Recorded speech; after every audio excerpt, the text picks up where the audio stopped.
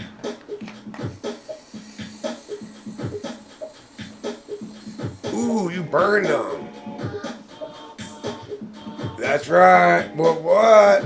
Oh my God, this guy's blowing his shit up. Wow, you're amazing. Your flow is blinding my ears with this lightning speed and witty repartee. It's back, it's forth, it's to, it's fro. It's nature's splendor everywhere you go. What's his I agree. I like the Parent Trap too, both the movies. I agree that the one with Haley Mills is the one that's a classic. Okay, we're going to get a different song now to play so that the party continues to evolve and become special. If none of these are actual songs, it's important to pick different things occasionally. Well, this is an actual song, Nefarious Plans. But that's not what we're looking for. We don't want songs. We want other stuff. Let's see. Oh no.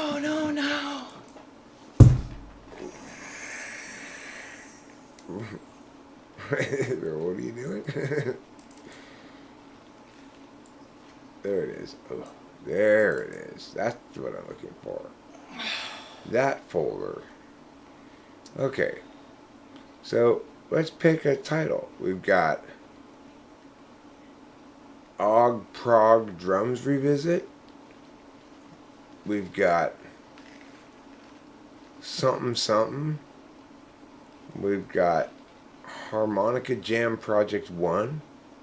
Supper Drums. New Things from LLMS with the Meow Meow. Unwise to add melody. Which choice do we want? My poos are coming. There's a lot of things we can choose from. My poos are coming in 70 cents. That sounds interesting. I wonder what that is. My poos are coming in 70 cents. I feel like I'm in the club. Okay. Don't you feel like you're in like 2003? Like, yo, I'm 50 Cent. I could be. No, Rachel, it's not 2003. It's 2083. Oh. We've traveled into the future. You can tell by the synthesized sounds of the future. Everything's robotic, and everybody goes around going like this all the time, just in silver clothes. They're constantly saying to each other, I'm from the future.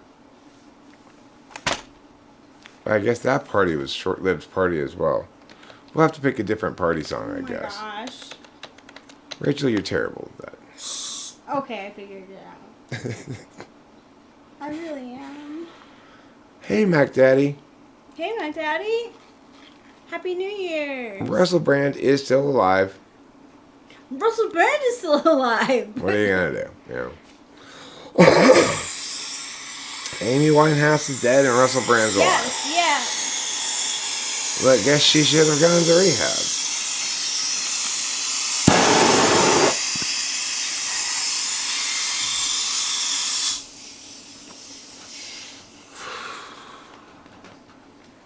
Martin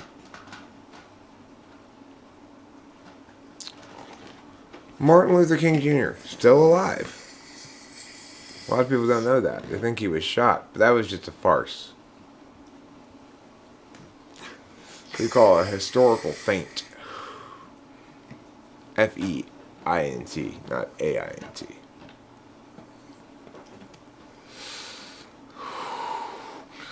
Is Bill Walsh still alive? Famous former coach of the 49ers? I don't think so. I think Bill Walsh is dead. I'm pretty sure. Bill Walton, we know. Bill Walton, unfortunately, is alive. Bill Walsh, dead? Bill Walton, alive? The universe once again working in mysterious ways. What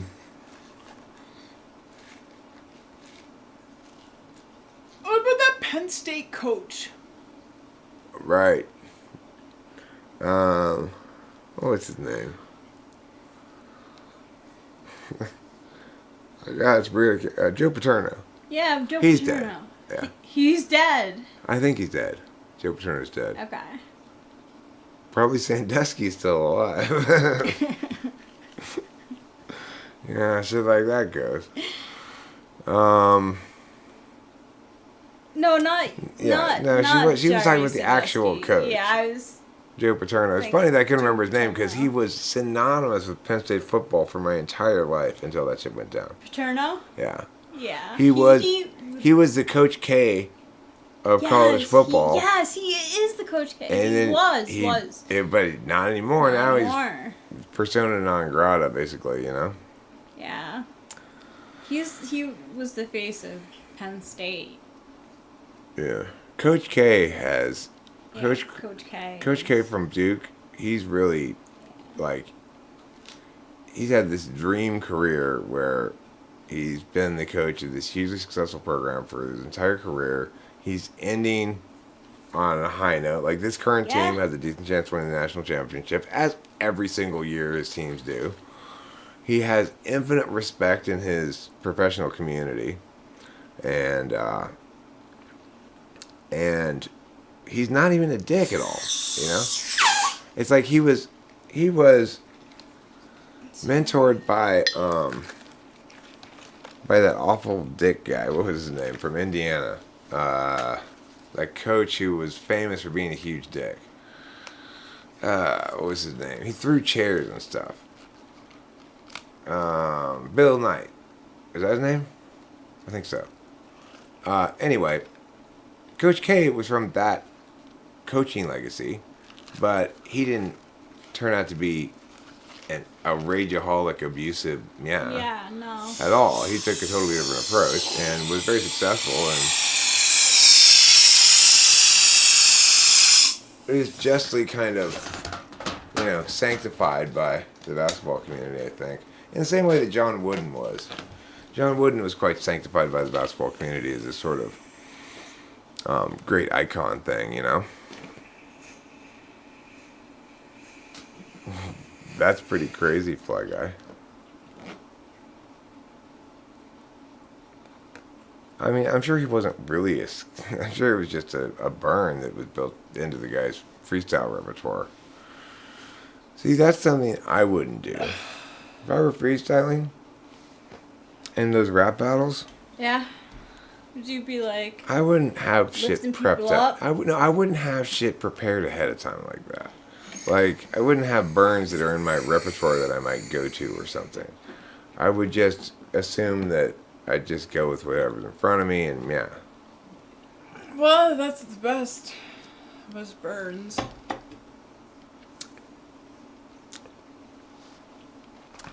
You know, it would be hard to beat me in a rap battle. Because I'm not sure that the people who engage in rap battles are equipped to attack people like me particularly. Now, see, that's strange. Sugar Ray Leonard is a lot. Oh no, I thought the opposite would be strange. That doesn't surprise me. Marvelous Marvin Hagler, though, is dead, I believe. He lost to Sugar Ray Leonard in a very famous fight in the 80s. I remember it because I made a bet with my friend on that fight, and I bet on Sugar Ray Leonard, and Sugar Ray Leonard won. It was like $10 or something, you know. Nice.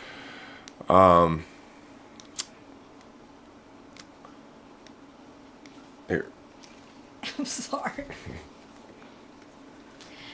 I mean, nobody could beat me in a versus rap battle. That's what I say. And I'm not going to believe anybody could until it happens. Okay? Because I have a huge advantage. Like, let's say Jay-Z and Lil Wayne were to rap battle me. I'd say, basically, well, I'm host Eric, though. I'd rap it, you know. I just, it was like maybe like a month ago, I looked. That's Willie you're talking about. Willie! Willie is the one who needs to be Free freed. Willie, yes! Look, I think Free Willy went the way of the Mighty Ducks, who went the way of the Mighty Mighty Boss Tones. Extinct. So who thinks I can beat Lil Wayne and Jay-Z in a rap battle? I think I can. I think you can. I think they're totally unprepared to rap battle somebody like me. You know? I don't really think that they're rap battlers, per se. What does haute couture mean? Haute couture Yeah. is like runway fashion that's not really wearable for real. It's just like in its most runway-y form. So Okay. My mom used to test me on it. haute couture. Yeah, she used to be like, "What's haute couture?" And I'd be like, I don't know. You make it. It's like original, non-made, like only made for one person. But I don't think it is. It's something else more than that. It's so freaking annoying that it drives me crazy. It clearly means that I don't appreciate fashion. What drives you crazy? Haute couture, I guess, because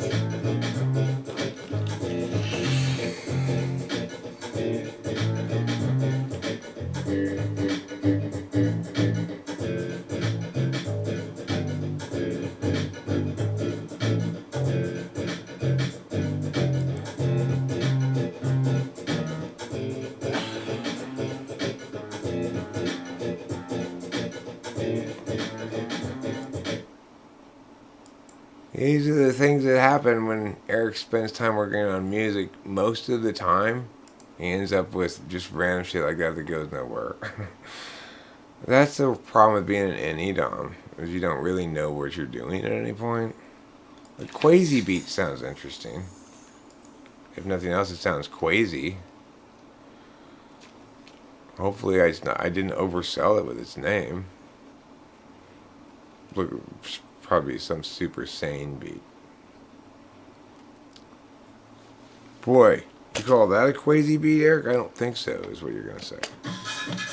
Oh, wait, maybe it is a crazy beat. Okay, we're having like a tribal party. I want everyone to get in a drum circle. I want us to wave around flaming sticks. yeah, then it's time. Okay, it's tribal party. Yeah. Uh-huh. Yeah. Yeah. Sounds like I'm hitting a clay pot. Yeah. I love clay pots. They are so percussive.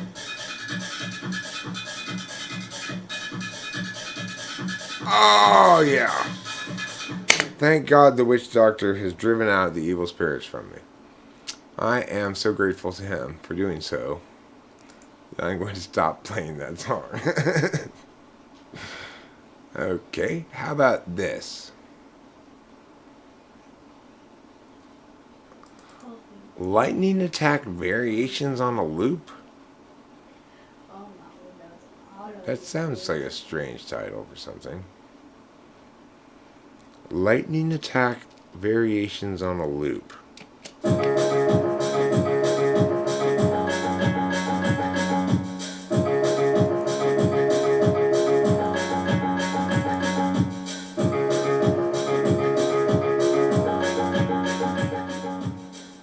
It's very 1983. Oh, it changed. Sorry. So I was gonna stay the same. No. Whoa. What's this?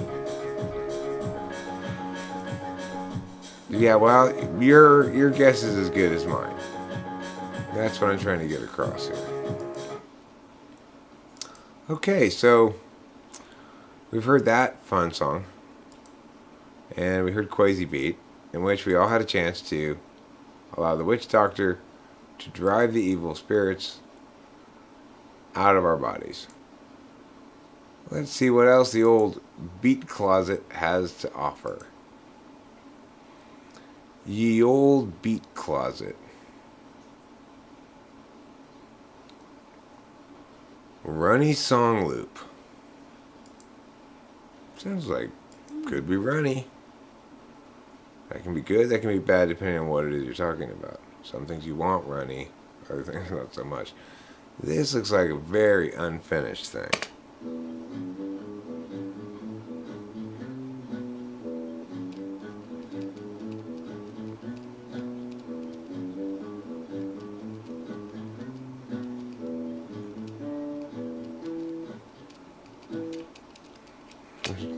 Kind of nice, actually. Is it almost not 12 in? Yeah, it's almost midnight in New York. Oh, wow.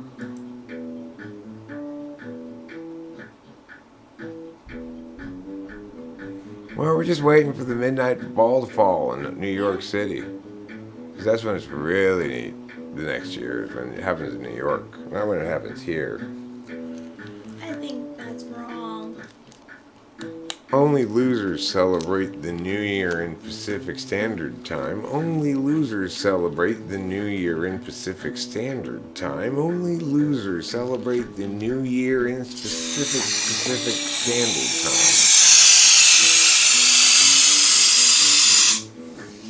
All cool people celebrate the New Year on New York time, because that's where the big thing falls down. That is where the big thing falls down.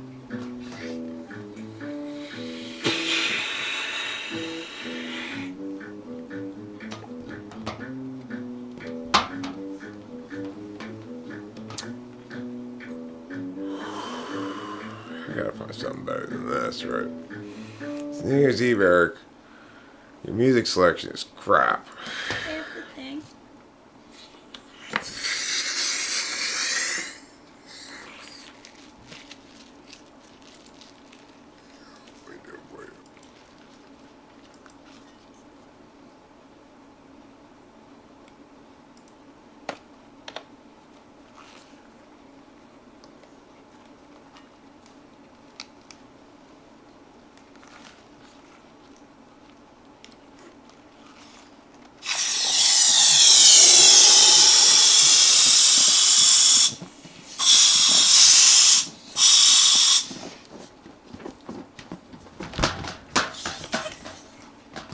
There you go. Thank you. It's like going to the circus. Give me this one too. Let's see what this is.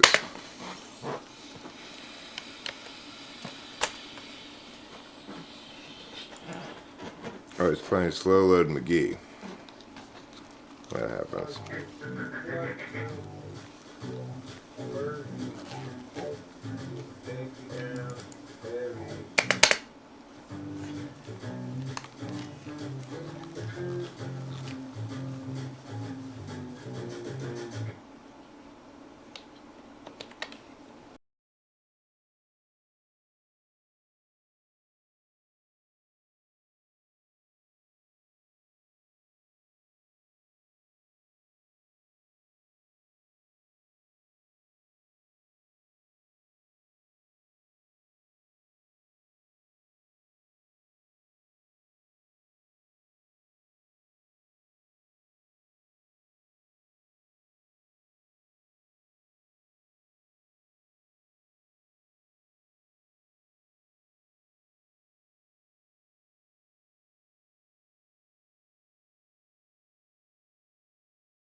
It's because I accidentally muted myself. That's why.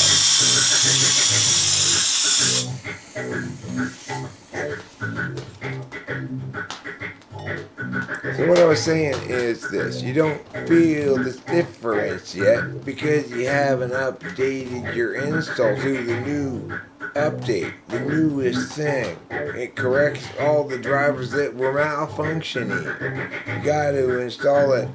Gotta install it manually, though it doesn't come with an exe. So you got to look into your temp folder and find it and install it from there. Then you'll feel the difference. You'll be like, yeah, it's 2022. Everything is fresh and good and new and fine and just and true. And wow, it's mine. Yeah.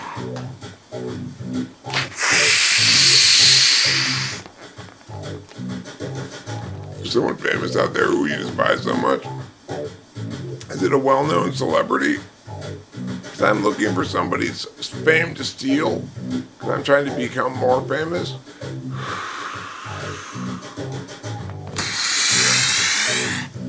Maybe I can steal their fame. That would be cool.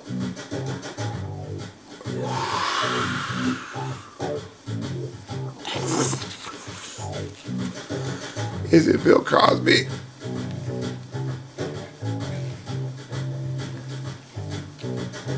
Oh my God. Jesus Christ. Oh, Can't you believe what we're looking at? It is right. It's a thing over there. It's tall as a it's tall as a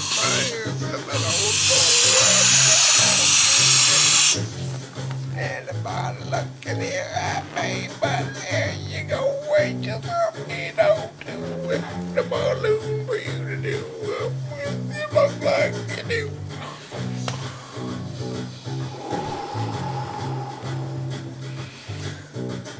The inaugural poet, Amanda Gorman. You'd like me to roast her because she's a sensation of poet since inauguration day when she made some poetry that was totally super gay, and you want me to call her out on it and say, lady, your poetry's gay as a day that's full of gaiety, full of poetry that's not so good, but it says it's a laity kind of thing that people can do without even knowing about meter, verse, or rhyme, or what to make us on it. That's 16 lines worth of. You can't do that. That's crap. Okay? Stop doing poetry wrong. You're gonna outrage me. If you want to outrage Host Eric, do poetry wrong. Oh no, not on my watch. Not on my watch will you be doing poetry wrong. Not without my full-throated condemnation. Full-throated condemnation. I'm talking about the full-throated condemnation, y'all. Hell yeah. I'm a red-bellied, full-throated condemnator. Ain't nobody gonna fuck with me. Hell no. Hell no. Hell no. Oh, hell no. New cool drum loop? That's a big promise, Eric. I doubt it. That's pretty small to be a cool drum loop. You were lying. This is not a cool drum loop. Eric, why do you lie to yourself like that? This is not the cool drum loop. This is not the cool drum loop. This is a very uncool drum loop. Eric, your lies. Constantly lying to yourself. Why? Cool drum loop my eye. That's what I had to say about that. Here you go, Rachel. Thank you, Eric. Because I know how much you really enjoy nitrous oxide. Big fan. Big fan of the stuff. She is. This one. You can trust me on that. She's a big fan. She likes it. I like certain drugs a lot too, you know. Some drugs, some people like some drugs. Other drugs like some things. You never really know. You never really know what's the right drug for the right moment. But you know what?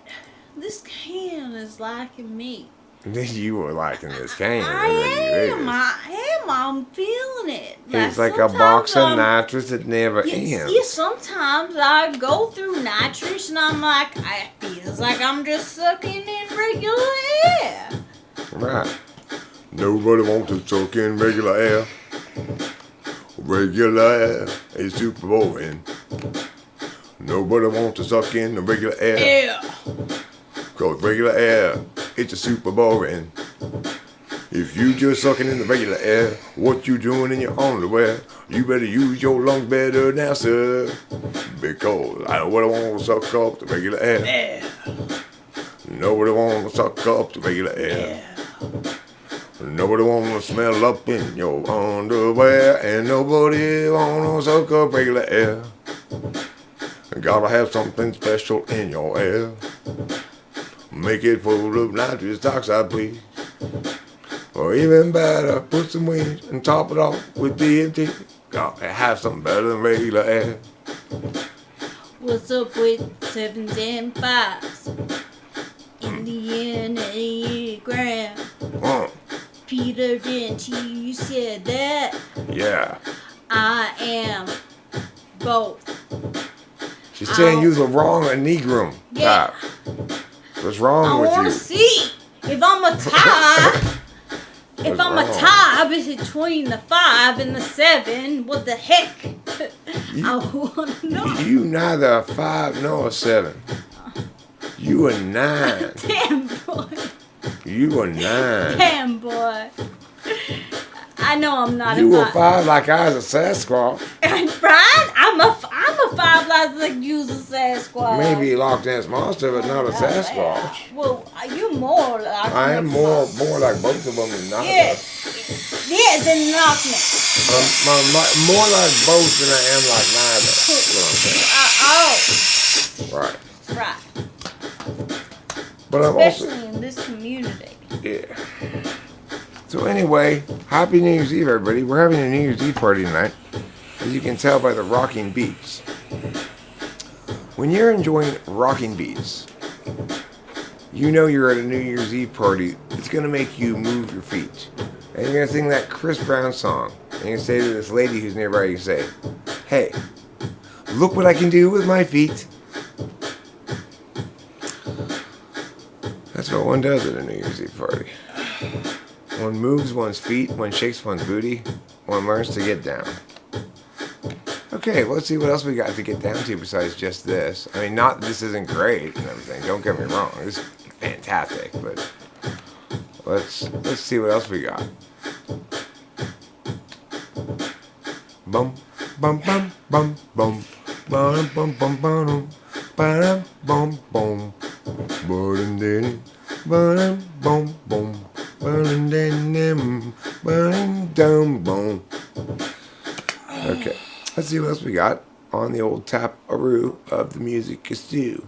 The musical stew for you is going to include a very fine review. Here we go. Another song to listen to. What could it be? Will it be something good this time?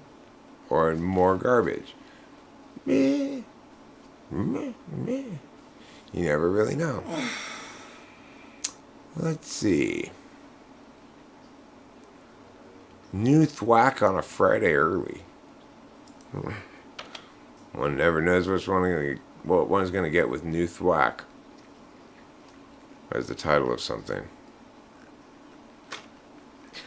One knows that Eric was thwacked, but to good effect or poor effect, hard to say. Let's see what this is. Try this one for... Oh, this is that song.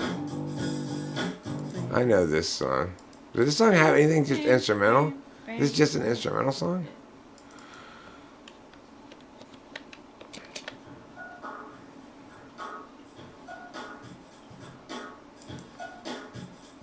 It's got words.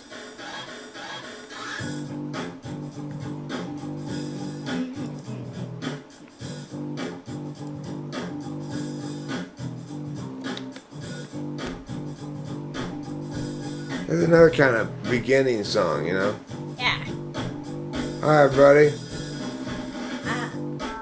I want to welcome you to the party tonight. We're just getting warmed up here with the band.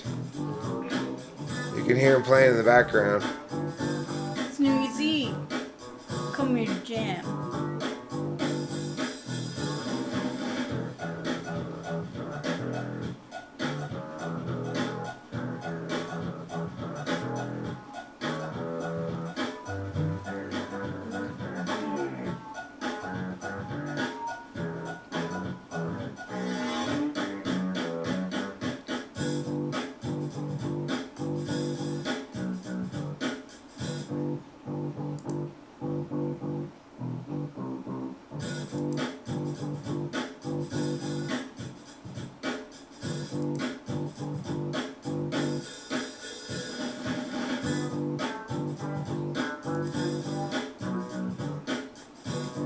Okay, I'll tell you what I'm going to do.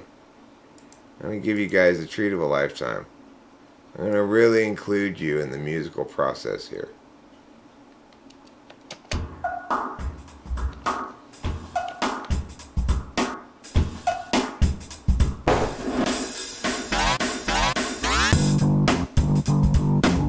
Now, in order for us to include ourselves, we're going to need another pair of headphones. Just plug them in there.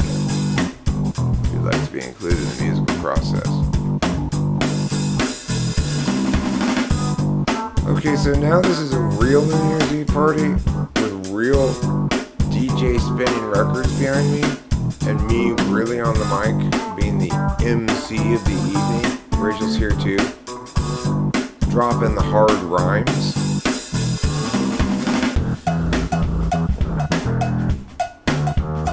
Aren't you glad you didn't go out and you're still here listening to this? Yeah, you're thrilled about it. I could have wasted my time with people, but I'm doing this instead, and I'm so happy about it. Because why? Well, Jack Torres, will you stop busting chops?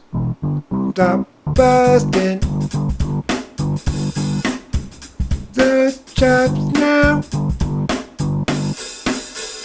Stop busting.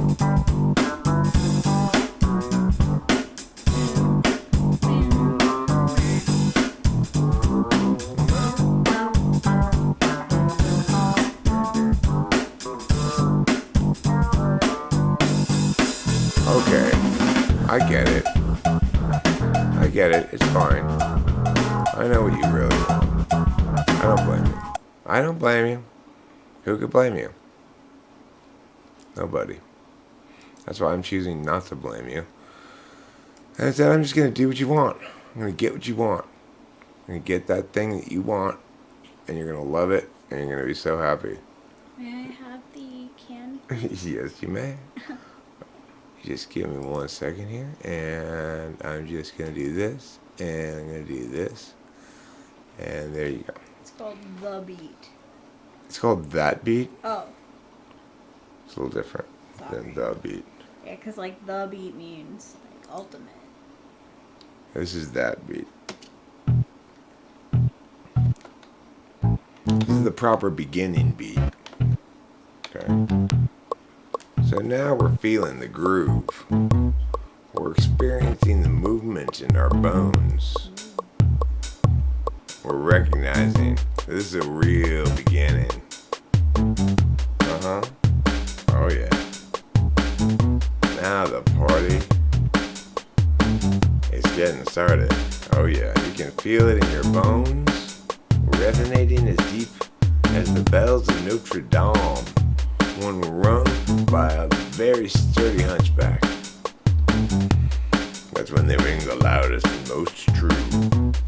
Ooh, the loudest and most true. Yeah. Well, legends fall more words, Winston Small and Peter Tintici, I want to welcome you to the party with Mac Daddy, Azure Sky Blue there, all in attendance tonight. And you are here to witness history being made. The first ever multi-coastal, transracial, transageal, transreligial, transcreedal, trans everything New Year's Eve party from the city formerly known as Los Angeles, now known as the metropolitan area of talking with famous people.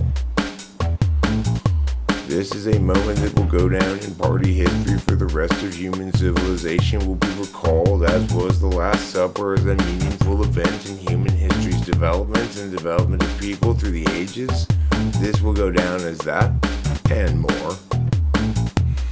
And when people ask you later, hey, did you hear about that incredible party? That incredible thing that happened at Talking with Famous People? See, I didn't just hear about it. What will you say? You'll say, I was there. Yeah, I was there. I was there in 1984 when they were playing these jams as a thing. I was there. I was there. I was eat, sleep, raving, and repeating probably at the time. It's okay, you know. Macklemore is live. That's okay. Macklemore is live. That he's alive. Macklemore is alive. He's got to be that if he's singing live. And that's it, so backing track. Hey, good job, Macklemore. You stayed alive another year. Once you finished with that fish off song, I thought that would be the end of your career. But look, Macklemore, here you're singing on a New Year's Eve. And unlike me, you got more than 14 people sitting there and my audience. You did a good job, Macklemore. Way to stay alive. A good job, Macklemore. Way to stay alive. Remember that one time when you won all those awards and you did a poor job of handling the FE4. They went inside of things, seemed too humble, and everybody thought what a dickhole man you are because you didn't handle it socially gracefully. You made me feel quite awkward, you see, and I don't like feeling awkward, G. But good job, Macklemore, for staying alive anyway. Kanye's still alive. Who? Kanye West. Kanye's still alive, and so is Mr. T. And so was Mr. D. Wow. Kanye's still alive, and so is Mr. T, and so is The Rock and Pauly Shore as well. We can see that many people are still alive, including you and I, and all those people 5 or 6 over there who aren't yet dead. They're living in their chairs and alive in their head. They're coming down the stairs saying, what did you bring? I said, I brought some dead bodies for you to sing back alive now. Bring them back to life with song. Raise the dead with your voice, man. Sing them back up along. That's how Jesus raised the dead. He sang that song to them. It's called the Dead Raising Song.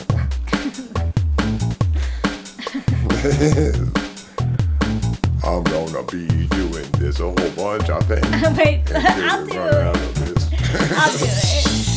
It's fine, baby. I don't mind. I think it's fucking hilarious.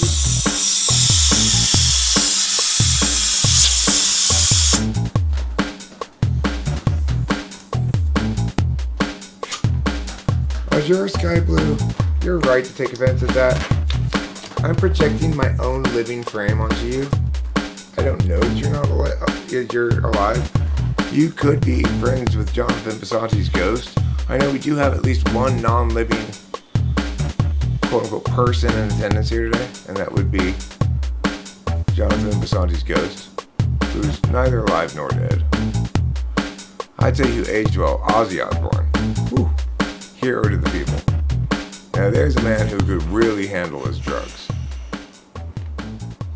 I'm being ironic, you get it?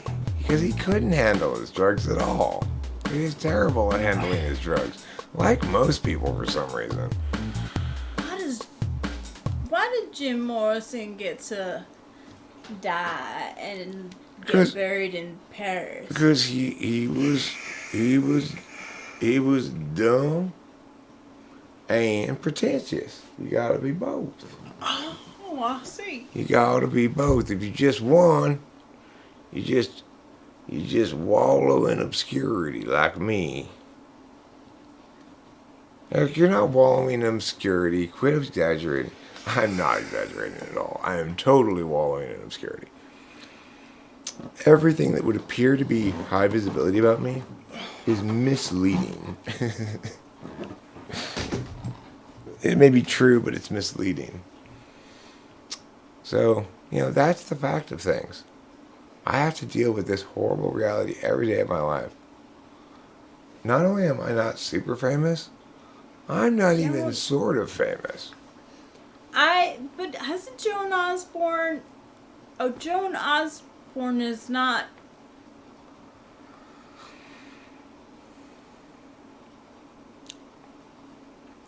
Joan Osborne is not the wife of Ozzy Osbourne. Yeah. The wife of Ozzy Osbourne is the woman with the breast cancers, Sharon Osbourne. Drew Barrymore, also alive. Alive. Christina Ricci alive. Alive. But here's the real question. Is Sharon Stone still alive?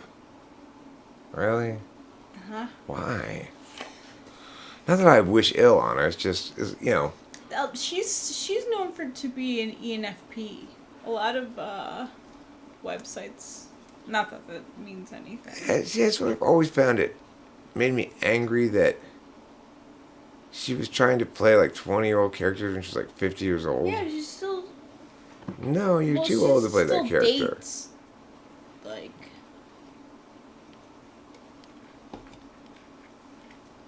I tell you who's one incredibly hot and sensual lady. Joan Baez.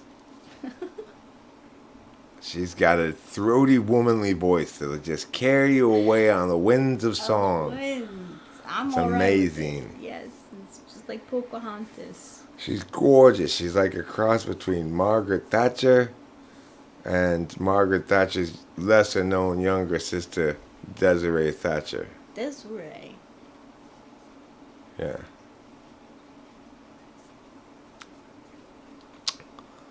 Oh, Joan Osborne did the What If God Was One of Us song.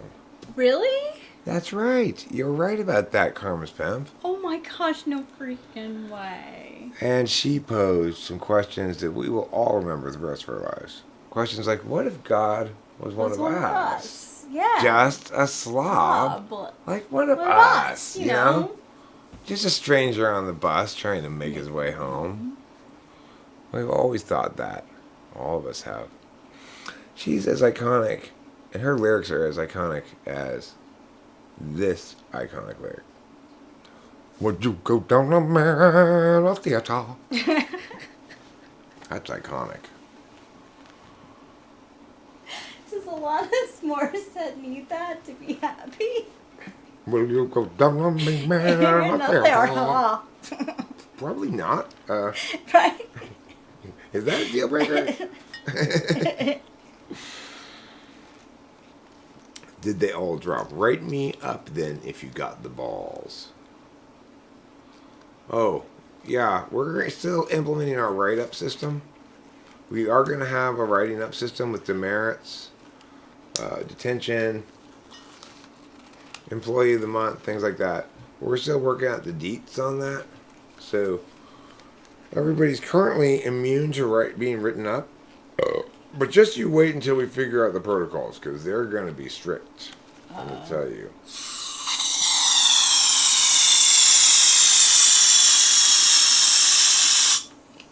when you learn how severe it really means to get written up, what it really means is how horrible that is, So elegantly. you're going to cry at work all the time. That's the goal of our new policies, to make all of our employees constantly cry. My testicles have dropped from inside of my body to outside of my body, sort of, because they're still inside of my scrotum, which is part of my body. So that's kind of another one of those misleading things. Well, I'm sacrificing brain cells for the good of the community to ensure rainfall and a healthy harvest. I will sacrifice brain cells, okay?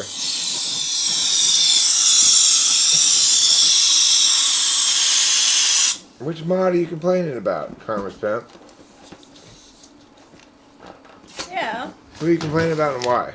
Do you have a legit reason to? If you got a legit reason, let me know what it is. I might care.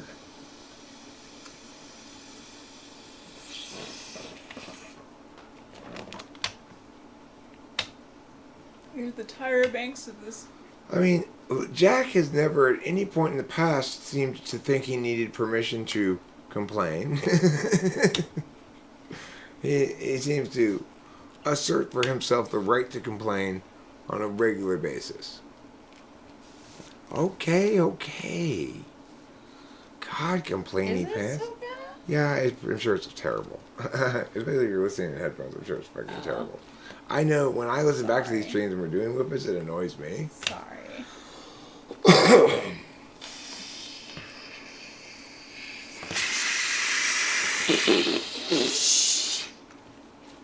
But it is New Year's Eve, so we kind of have to make a special exception. We'll put this away for a little bit, okay? I'd rather not. You don't want to put it away? No, okay, well.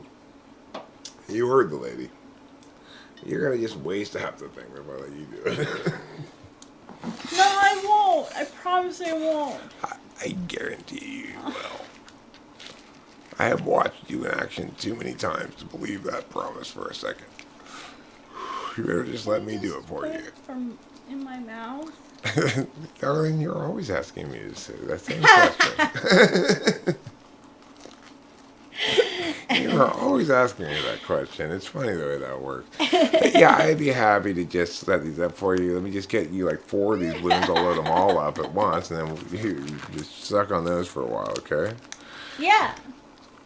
Yeah. All right, that's fine. Yeah, That's we'll get better. you. We'll get you preloaded. I'll tie them off or something,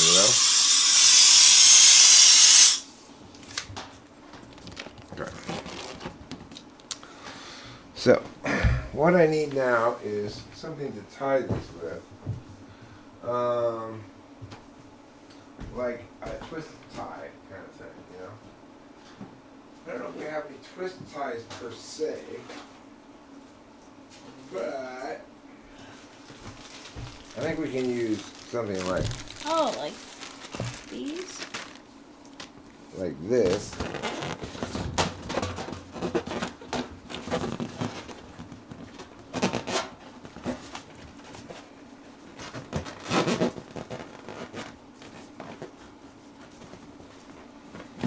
Okay, so this will come undone real easy. But until it does, it won't leak. Okay. So just set that one aside.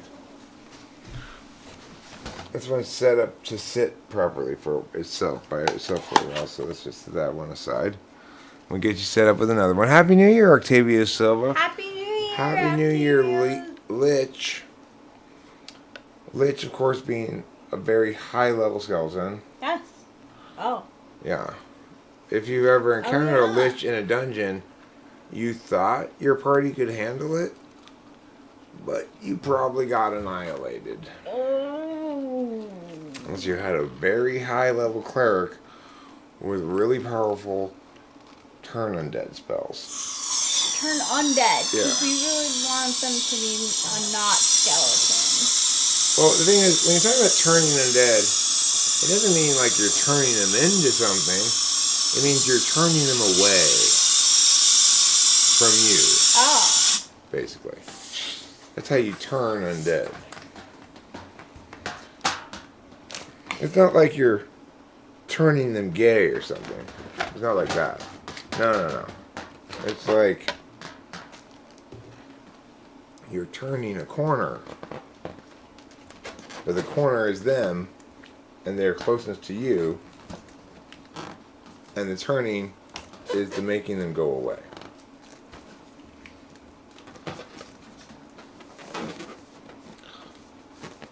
Now let's discuss the druid classes, as they have a separate yet equally viable approach towards the magical world.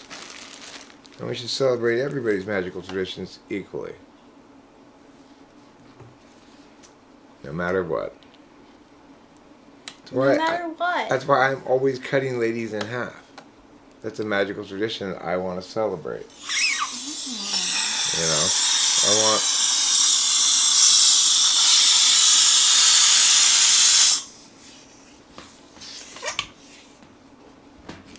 Start with this one. Yeah.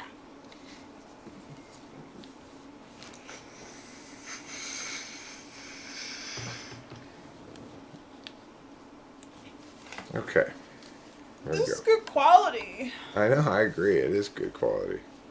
It's pure, it's clean.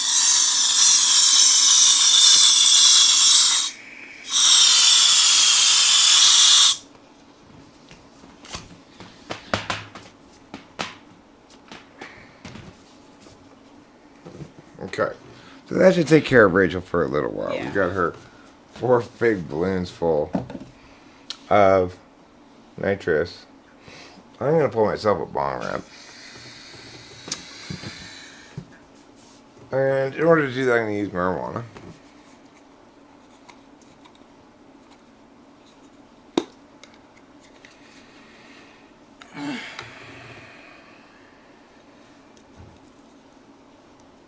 Didn't teach you. You know what I thought about you yesterday? Was when my dad was talking about the giant sequoia trees. Was that yesterday or the day before? I think it was yesterday. Yesterday. That made me think, you know who lives near the giant sequoia trees? Peter Dentici. He lives closer to the giant sequoia trees than Sasquatch himself. You can definitely go squatching in the Santa Cruz Mountains, you know, if you want. They're squatchable mountains.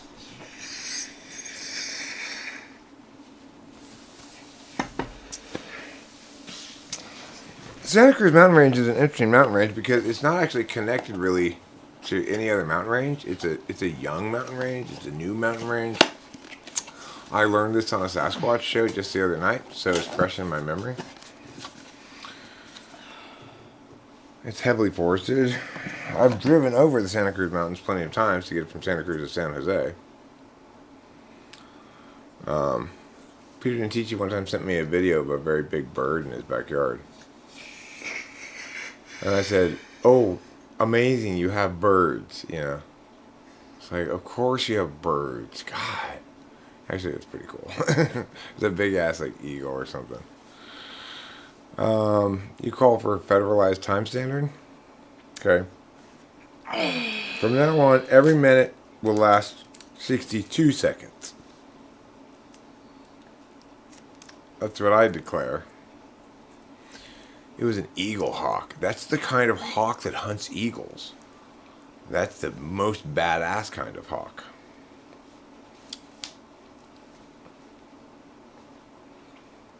Ooh, you know what came out today? Oh yeah. I'll save it for New Year's Day. But you know what came out today? It's a very special day. It's Cobra Kai Season 4. Yes!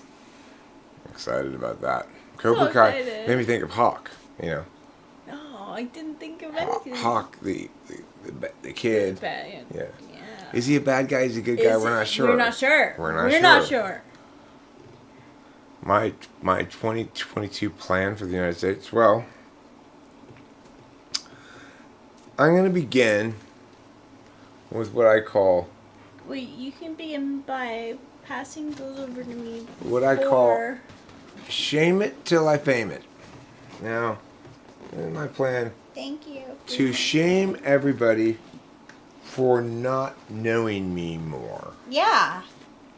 And for not believing that I'm more famous than I am, and or for not making me more famous than I am. Because as we discussed earlier,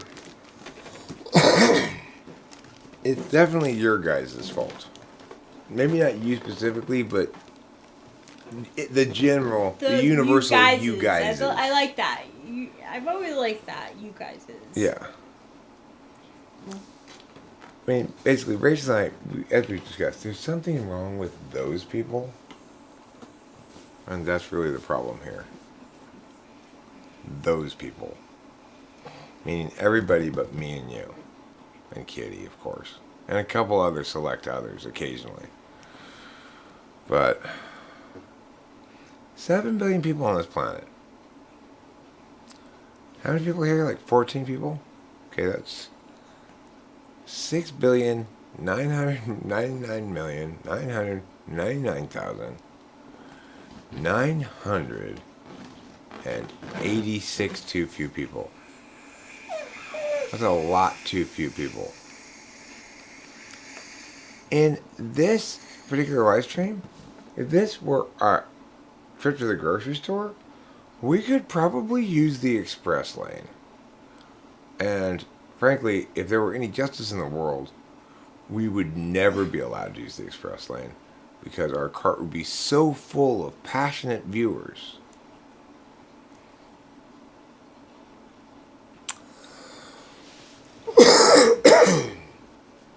My definition of famous is this. I want my phone constantly ringing off the hook. Hi, this is famous reporter Joe. I'm come to ask you some questions. Hi, this is Katie Couric. I'm calling you to ask you some journalism questions. Hi, this is Tucker Carlson. I want to have you on my show. Hello, this is Conan O'Brien. I want you to come be interviewed by me. I want that to be my life. I want that to be my life. From this day forward. I want non-stop. You're fishing out. I've never seen you fish out before. That's cool. Was I? Yeah, you're like. I really was trying to get to it. You want this one right now? Here you go. Okay, well.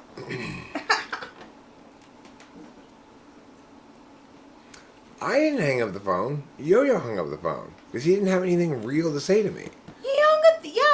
This is the thing. He prank called. He was like. Here's the thing. It's not even a prank call. It's that people think they want to talk to me until they realize they have nothing to say to me. It's like, oh, you called me. Oh, well, why did you call me? What do you have to say? Oh, I don't know why I called you. I don't have anything to say. Oh, well. Okay, bye then. If you want to call me and say something because you have something to say, it's fine. Or if you want to talk to me like in the room, I could set up a video room right now. And people could join in there if they want to. But I don't know if people really want to do that. I haven't encountered that to be normally the case. The people who are here in this capacity obviously like being here in this capacity since it's the normal way that you be here and you're always the same people. So it's not like I've never seen Peter Dentici and Oliver Linehan and Winston's Mom and Jack before. I do vaguely recognize those people. I think maybe they've been to Talking with Famous People once or twice before. You guys, you're the real heroes. Just like they said in that TV show we watched. I didn't like it because it was so nihilistic, so pessimistic. Because it didn't have a happy ending, basically. Like, why would they let Homelander win in that show? That's not cool. He was a dick. He shouldn't win. Everybody knows that. So anyway, what do we all think about 2021? Did you have a good 2021, everybody? My 2021 was... It wasn't bad at all. It wasn't bad. That's exactly... Yeah. I wouldn't say it was bad at all either. It wasn't anything, like, extraordinary. Like... Well, that's the thing. If somebody's going to call me, I expect them to actually be able to have a regular civil conversation with me. Come on now. If they can't do that, then... I mean, why did you bother calling? Right. Yeah, but like, wasn't 2020 weirder? Well, but see, here's the thing, Rachel. 2020 for Diamond didn't end with host Eric screaming at her for being evil. Whereas 2021 did end that way for her. So that made 2021 special. Because you don't always get to enjoy So sorry. host Eric screaming at you for being evil. It's a treat. It's a That is special a treat. That is a treat. I've been treated that. I don't think I ever called No, you you've evil. never full blown. I did call Diamond evil before. No, honestly. But she was really being evil, though, okay? She was murdering puppies, so I had Yeah, that choice. and Eric would never slur something like call me a slur. I'll call you a slur, you slur. There. How'd you like that? I just called you He a did. slur.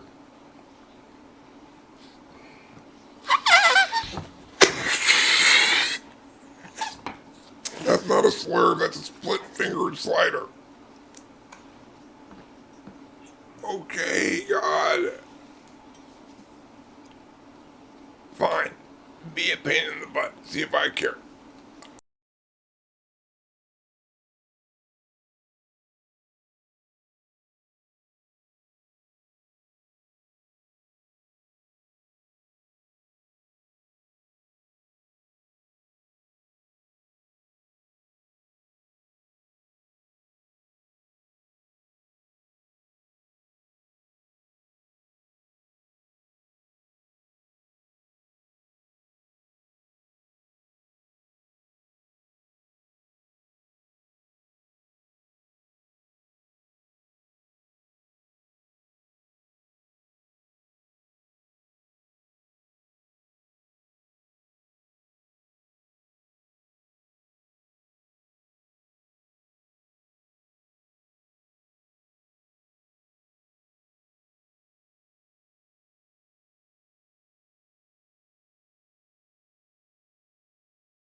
Point.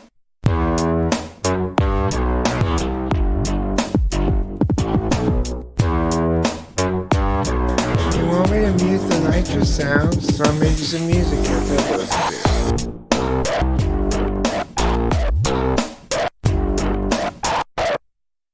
Every time I step on that, I learn just as little I know about what. Every time I step on that, I learn just as little I know about what. Seems like is that I've been pressing forward in this barrier area, which precludes me from progressing past this point. Wherefore art thou, Borneo? And wherefore were you Guam? What for did you get thorny though? Did you have another fight with mom? When so forth cometh that, and whosoever is that on its back. Every time I step on that, I learn just as little I know about what paranormal stuff. Every time I step on that, I learn just as little I know about what paranormal stuff.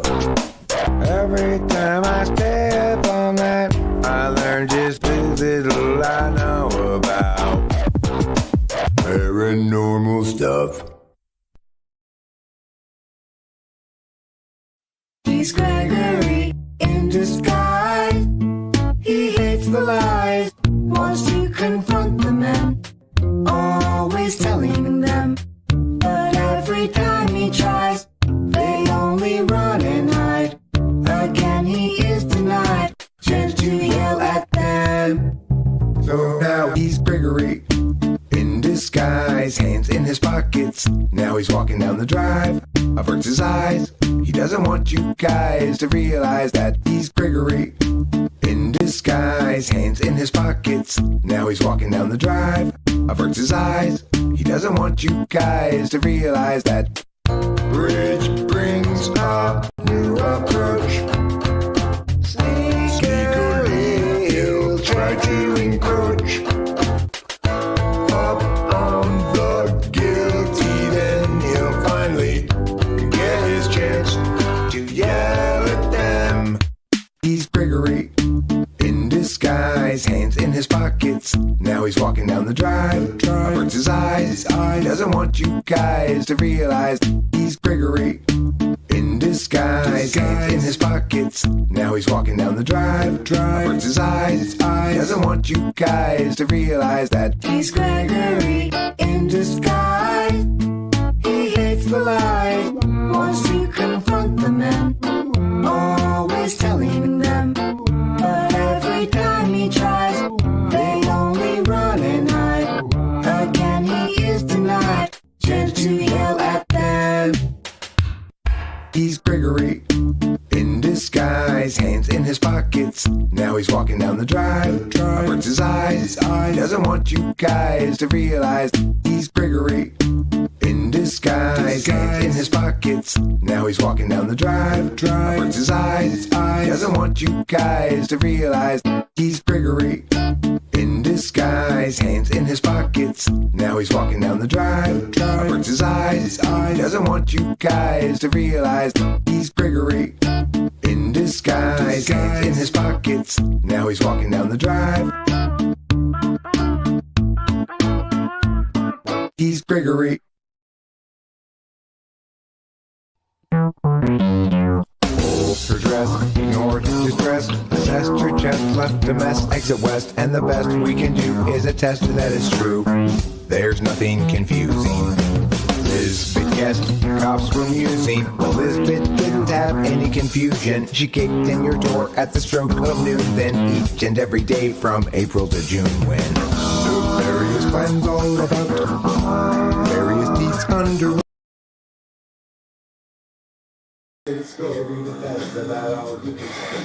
Okay, we finished that thing, so we won't be making that noise anymore.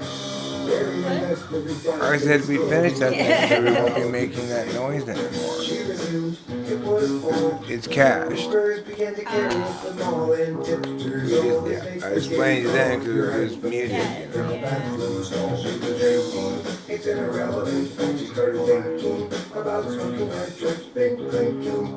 I am tired. She just tapped out on nitrous from doing a bunch of nitrous, you know? It kind of takes it out of you. Especially if you're not on speed.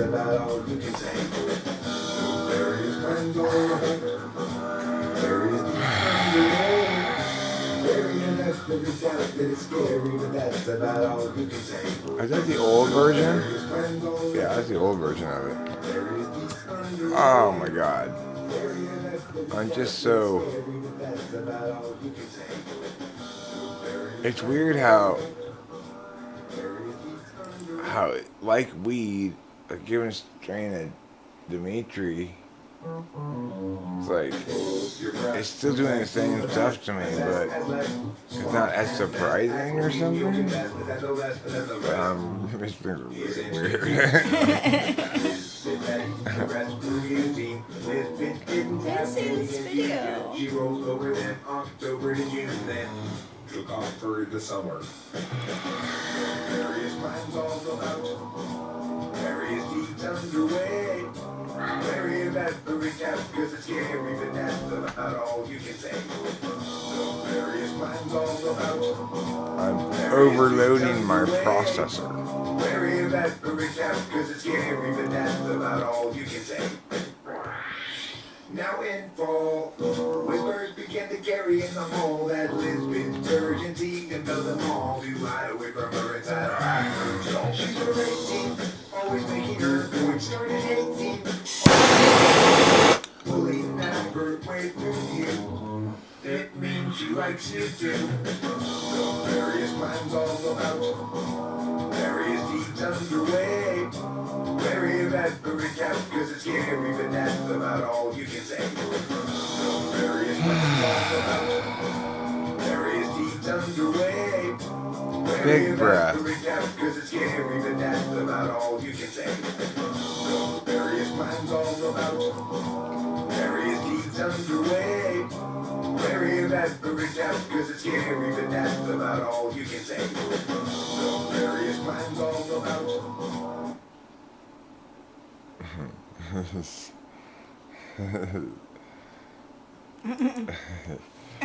Look at this picture right there. Wow. It's so... What was the word I used? Vibrant. It is. I want it to be even more vibrant than it is, though, by making it more vibrant. It's the same basic picture as what you guys are looking at. Actually...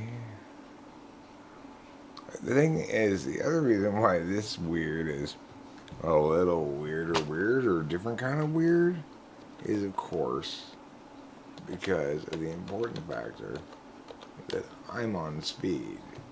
So this is Dimitri on speed. That, well, I was earlier also on speed, now that I think about it. I should make that album called Songs That'll Make You Cream Your Pants. I really don't want you to cream your pants because that sounds like a mess and a hassle. You're going to have to change your pants. You're going to be embarrassed because that's not a spot that dries really.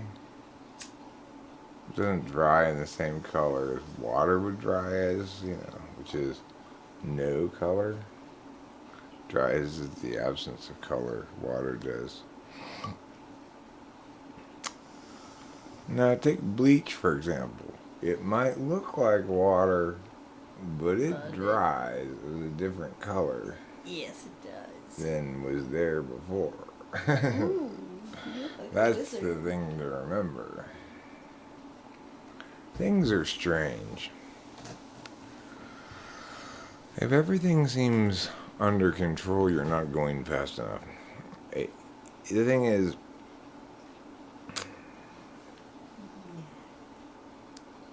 it's almost impossible for me to go fast enough without going too fast. It's a very tricky line to walk. Like, you don't want to get too loaded. If you get too loaded, that's bad.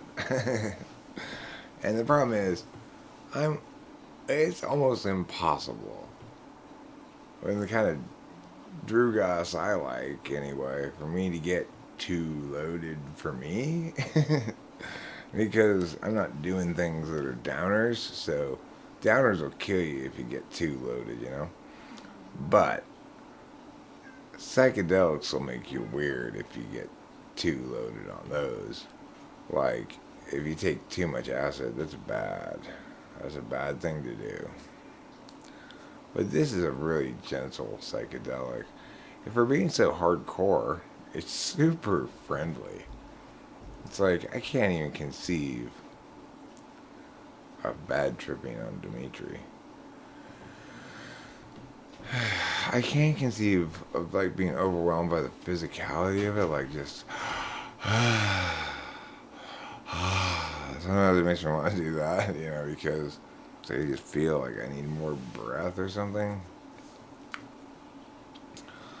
And like right then when I was smoking it, this is not the first time this happened. The last time it happened was like, I don't know, 4 or 5 days ago, but it was clogged in this part, okay, and this little white part. You can't see through this little white part, so you don't know what the hell's going on. It's like, what's going on? And then you get a big fucking blast of DMT in your mouth, and it tastes like incredibly puckery coffee. Like, it makes your whole mouth go Like real. coffee that has been sitting there for a day. I mean, worse. I mean, it's like Not good. it's like super extreme puckery. Yeah. Well, the thing is, when I get a big bunch around my mouth like that, I sometimes wonder. I think, okay, well, I get that you're supposed to smoke this stuff, but it probably does something to you if you get it in your mouth, right? Yeah. One would hope. Yeah. I mean, come on, be a better drug than that, DMT. You know, be multifaceted. Be multi-useful like that. You know, like earlier today, I took advantage of the multifaceted quality of amphetamines by choosing to push 2 of them up my butthole. Why? Not because I like putting things up my butt, despite my many jokes about it. I do make a lot of jokes about putting things up my butt. But I don't actually like to put things up my butt. In fact, I find it difficult to administer things boothwardly. But it is a surefire, guaranteed way of bypassing your stomach acid and your taste buds. It's like the only way to do that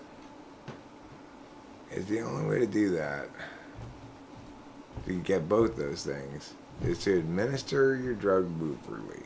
Then you don't get your stomach acid and you don't have to taste this awful taste in your mouth.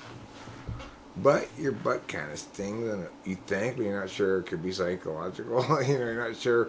Does my butthole kind of feel like my mucous membranes when I, you know, like, burning death. It kind of has this faint feeling of that I'm just imagining, or is it really there? You know, I haven't. have you been administering things boothwardly? Have you been administering speed boothwardly that I didn't know about? No. No. So the thing I'm talking about is unrelated to what you're talking about. What I'm saying is, I think I'm just having a psychosomatic perception of like speed burn sensation in my butthole, even though, yes, I'm serious, Winston Swallow. Did you think I was joking this whole time about booping drugs? Yes, of course I'm serious. There's a purpose to it, you see. Are you in the bath? No, I was standing right here, my pants down, and my finger, and go, and then I had to go wash my hand afterwards, of course, because why? In order to administer something boothwardly, there's no avoiding it. You're going to have to touch your own butthole. And that's just part of life. That's just part of what we got to do in life. Sometimes you got to touch your own butthole. As long as you wash your hands well, people pretend like you didn't ever do it. Yeah. It's like when I go to shake someone's hand, deep down, I'm aware that hand has definitely touched their own butthole before. But they've washed it since then, hopefully. But I don't even know that, so, you know. I might be getting butthole all over my hand. Maybe that's I'm not how even COVID knowing. is linked to it. transferred. Oh, we'll kiss at midnight, sure. It'll Aw, be yeah, like, we will. I love you, yeah, kiss, you know. Yeah. I don't associate, like, you know, there's this like weird halfway ground between sex and regular life called kissing that they show in movies and stuff that I can't decide whether it's regular life or sex. You know, I don't like things that can't decide like that. I want to clearly be on one side of the division. Well, the Like, so when we Korean kiss girl- tonight, we're doing smoochy Happy New Year kissing. Yes, like TV, like a Friends. Well, when Sitcom. the key thing is, well, like an old married couple kind of, because the thing here is this. Even though it's somehow acceptable according to movies and TV for us to be like, oh, on the camera, to me, It's not acceptable. no, that's not okay. You know, it's like, that's privacy time. Don't look at me for being private, you know? Not show you that part. I never realized how private it was until. Yeah, it's being very with you. private. It is. Like when It- there's scenes of people kissing now and there's like any bit of tongue, I'm like, oh! If you think about it, kissing's even more private than boobs. But you aren't allowed to show boobs, but you're allowed to show kissing. What's up with that? Someone's not making a good, reasonable decision about this. They're just going with their gut because boobs turn them on and kissing's boring, right? Yeah. Dudes made up that rule, clearly. It wasn't chicks who made that rule up, right? Yeah. Chicks did not make up the rule that said we can show deep sensual kissing on TV, but we can't show boobs. Because why? Because chicks get turned on by deep sensual kissing and not by boobs. That's why we didn't let them make the rules. Wow, there's so much that I didn't know Well, then it all makes sense now. behind TV. It does make so much sense now. I like New Year's Eve when I'm properly drugged up like this. It's weird and funny. This bong is waiting for me to smoke it, and I'm sorry, I've been rude to you. I was rude to my bong too. You've been waiting here patiently with this bowl loaded for such a long time, and I've just ignored you like you don't even matter. Shame on me. You know what was really frustrating today, although I actually wasn't feeling any frustration particularly about it, but it should have been really frustrating, was when I could not get that goddamn fucking man. charcoal to light. Oh, this Still? fancy charcoal. The amount of trouble I've had lighting this fancy charcoal Yeah, is it's supposed just... to be really good. Oh my too. god. If I knew what I, it's like my initial burst of enthusiasm for it, I'm like, yeah, Dad, I think it's great. I should have realized that means Dad's gonna come home and purchase fucking 20 containers of this shit. Oh. And I can't light it. We don't have any lighter fluid. I keep trying to use my torch. It won't get lit. Things take like hours to cook. What I need to do is go get a gallon of gasoline. But today I was struck by the following horrible reality. I don't think we have a gas can. Yep, that happened too. How did that happen? We used to have a gas can around here, I'm sure of it. My dad used to, well, when my dad mowed the lawn, which he did for many, many years, or made me mow the lawn, we definitely had a gas can back then. I had a choice, like, you can either mow the lawn, or you can do this other equivalently shitty thing. Sometimes I chose the other thing, sometimes I chose mow the lawn. Regardless, there was always a gas can right over there.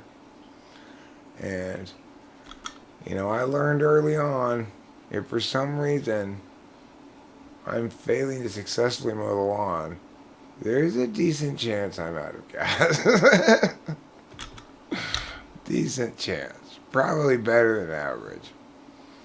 You know, and after you've called Dad over to help you a few times, because the lawnmower is broken, and been told not more than once for sure, Eric, it's out of gas. You really learn where the gas can is the point. And you miss it when it's gone. Where did that gas can go? Oh. If it were still there, I could go down to the gas station and put gas in it, and then we wouldn't have this charcoal problem we're talking about. Because it's easy to light anything on fire if you pour gasoline on it. Yeah. The only reason they don't sell gasoline in those containers instead of charcoal lighter fluid is because they think gasoline is not safe. Just because it goes poof. That's the only reason why they don't think it's safe. So then But don't stand very close, Rachel. No, yeah, you should not stand close. I'm not saying it is safe. I'm just saying that's not a good reason to not sell it to me as charcoal lighter fluid. After all, I'm trying to light a fire. That's what the goal. And the trying part is like. And failing with a fucking blowtorch. Yeah. And That I'm hexagon torching the stuff fuck is- out of yes, it for a real. long time. You air it too, like a Boy Scout. I piled it up all carefully. I cleaned out all the dirt underneath it and Yeah. shit. Made sure it had good ventilation. And then I torched the living fuck out of it. And I come back 10 minutes later, having painted It's and like a completely little- gone out again. I'm God. just like, okay. You suck, charcoal, because I was gonna barbecue, but now, never mind. I Yeah. don't want it. I said to my dad, Dad, I'm gonna get pizza. You want some of my pizza? And he's like, no, we're getting Panda. And then he gave me money to go get Panda Express. Well, Like, no, we're getting Panda. And he shoved $40 in my hand. I'm like, okay, I guess I'm going to get Panda. I didn't even know we were eating together until a second ago, but now I understand how foolish my pizza notion was. What was I thinking? What in the world was I thinking? It was never going to fly. I approached my father with one of my ideas, thinking that somehow that might be a good idea, when I clearly could have anticipated that he's going to have his own idea that's not the same as my idea, and therefore makes my idea both unnecessary and unwanted. So, when I finally learn that, maybe I'll be able to communicate with my father a little bit better. He doesn't want my ideas for things like, you want some of my pizza that I'm going to go get right now? Does not prompt a normal response like, yeah, thanks, or nah, I'm not hungry. It prompts, we're getting Panda, and shoving $40 in my hand. Okay.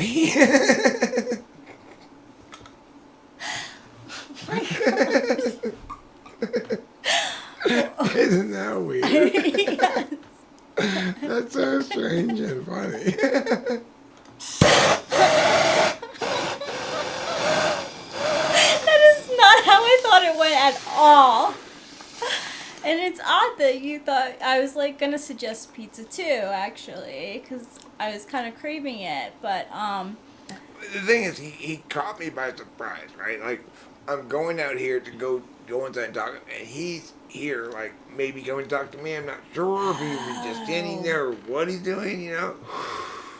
And so I'm kind of like stuttering to begin with, like, hey, Dad, you know, trying to give the whole, like, you know, the game's coming on at 4:30 between Michigan and Georgia. And, maybe we could watch that, and I'm going to get what are you saying? What do you want? Yeah. I'm like, well, I'm getting a pizza. I wanted to ask you, do you want some? You know, it's like, he's making me uncomfortable just by, like, why are you being you, Eric? What is wrong with you? I'm trying to say, I was just gonna come out and talk to you about this dinner thing. I'm not sure what you're doing, but now I feel all weird. And I'm gonna get a pizza. Do you want some? You know, That's but it. basically the gist of it. And I understand now the answer is no, because I didn't realize what we were getting panned up.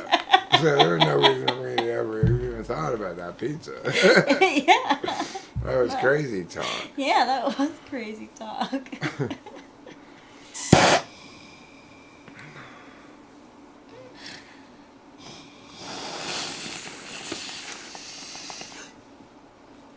I've ingested my Adderall 3 ways today. Three? Yes, boofwardly, stomachwardly, and smokewardly, lungwardly. You smoked it? How'd you smoke it? I just smushed it up on top of a bong rib. I just smoked one I of didn't these know you pills could smoke it. and just smushed it on top of a bong rib.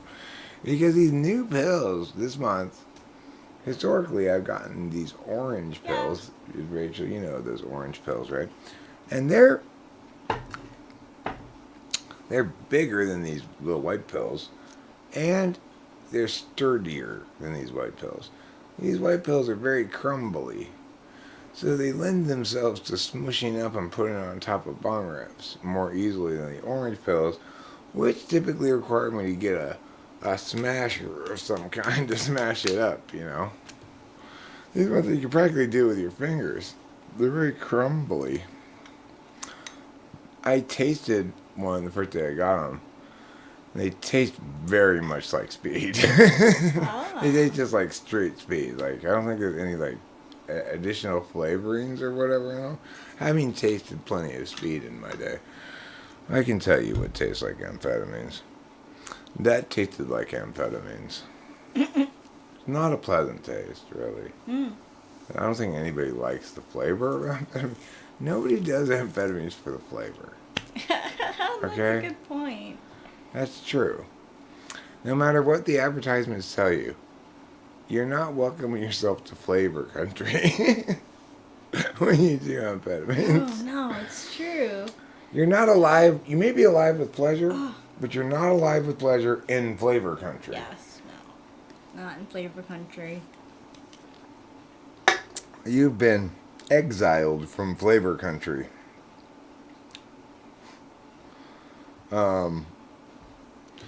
If you've snorted it, you've also been exiled from non-anguish country, as you're probably jumping around there and going, ah, why did I do that? Oh my God, why did I do that? Oh, fuck. If you've ever snorted speed before, you recognize that scene. At the same time, you're like, but I'm so glad I did. Better to do hot rails, then you don't get it so bad. Well, unless, of course, you get the wrong temperature and you snort the melted speed. That's painful. You don't want to do that. Make sure you get it the right temperature so that when you hot rail it, you snort it all up and it's like, oh, but you blow out all the smoke. Not snorting molten speed. Don't get that molten intermediate stage. You hit the wrong temperature, you're in a world of hurt. I've done it. It hurts. Okay? I'm surprised I have any mucous membranes left, frankly. I don't know. They're remarkably resilient. They are. I don't have any deviated septum or whatever those things you No. talk about. No. Yeah, I have one. Oh, you did? Yeah. And you didn't even do a bunch of speed. No. Just goes to show you. Just goes to show you. Life is funny. It is funny. I don't want my pills to taste good. I want them to taste like what drug they are. In other words, I want my DMT to taste like DMT. I want my speed to taste like speed. I want my cocaine to taste like cocaine. I wish DMT didn't. Sometimes, like... I want my nitrous to taste like nitrous, not strawberry or whatever. Yeah. Okay, don't add flavoring to my nitrous. It's so They weird. do.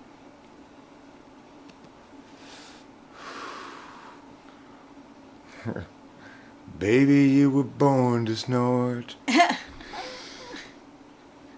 I almost never snort anything anymore. It's olden days. Every once in a while, I get a bug in my ass and snort an Adderall, and every time I regret it. I go, oh God, the drip, the pain, first the pain, then the drip, then the needing to puke because you're like because of the drip, and then just the general like blinkiness for like 15 minutes, and you go, okay.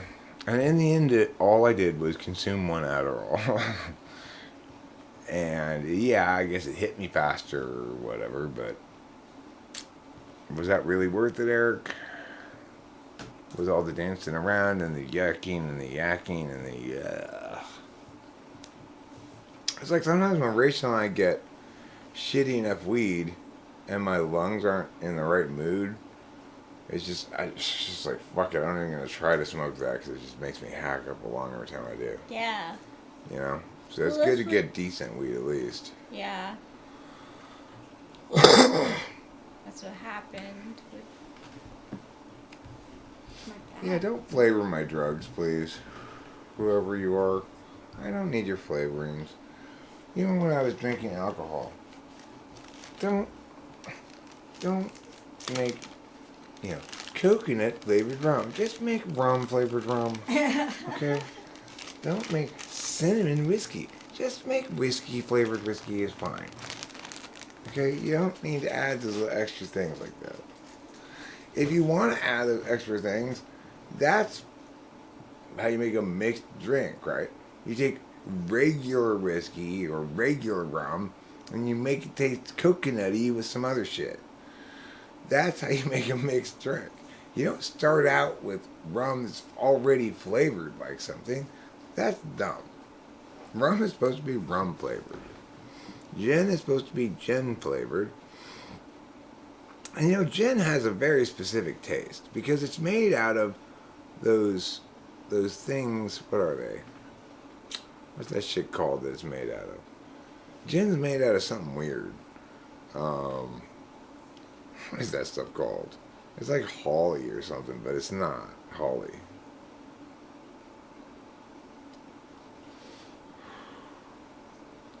Juniper. Thank you. It's made out of juniper. Who decided one day they were going to ferment and then distill juniper? It just seems like a poor candidate for things to ferment and distill, Yeah, that really does. It's like using perfume. Like, Is the box over there? the box of what? Um, Oh, I think I Tossed it? ripped it apart or something, Okay. maybe. Or here you go. It still is operational. It still has its boxy fundamentals. It's got 2 sides, 4 sides actually, to be perfectly honest. It's got 4 sides and the bottom. So, it really does have all the necessary components of being a box except for the top. Which we don't want the top part anyway, because the stuff we're sticking in that box sticks out of the top. So. Wow, that reasoning there, Yeah. really good. So, I don't know. The thing I've noticed myself is that since we've had this, and it's not like I smoke it all the time or anything, actually. Usually, if you don't see me smoking it, I'm probably not smoking it. It's something I feel like doing to mix things up a little on like if I'm kind of bored streaming or something, or feel like I'm not really feeling thrilled by this moment enough, then I'll say, well, it's time for Dimitri to come over, and he'll make me feel more thrilled with this moment. Now, but I will say, even though I really took quite a bit of Dimitri into my heart there, and I it does have diminishing returns. Just like I was saying about the wheat strain thing or whatever. It just this doesn't seem as capable of getting me as weird as it once did with multiple repetitions of it. So it's maybe being an SI type or whatever, you learn a drug, so to speak. You learn how you behaved last time. If you're an NE-DOM, you don't want to behave exactly the same or say the same things anyway. And yet, there's something about the drug that kind of drives you to certain places, like, you know, important questions of things like understanding and things like your bedtime and things like, you know, important things I've been talking about lately a lot. You know, I seem to retain some of the weirdness of DMT, but I'm wondering. Oh my gosh, I do. I randomly will rebreathe it like it'll come up from my lungs. Well, that happens for a good solid week to 2 weeks after you last done it. I found that you periodically taste it or smell it. Yeah. Yep. But what I'm saying is, since we got this thing, I feel like I've kind of been a little continually weird because I've gotten a couple of those big bursts of it in my mouth. And it's sort of like slow acting or something. It's just a random hypothesis. Or it may just be that, you know, it's got that kind of pleasant mushroomy serotonin thing where it changes your mindset a little bit so that you're less fussy in general. You know, you're more like, everything's cool, whatever. Which is it's like what weed is supposed to do but doesn't do. DMT is like weed that works.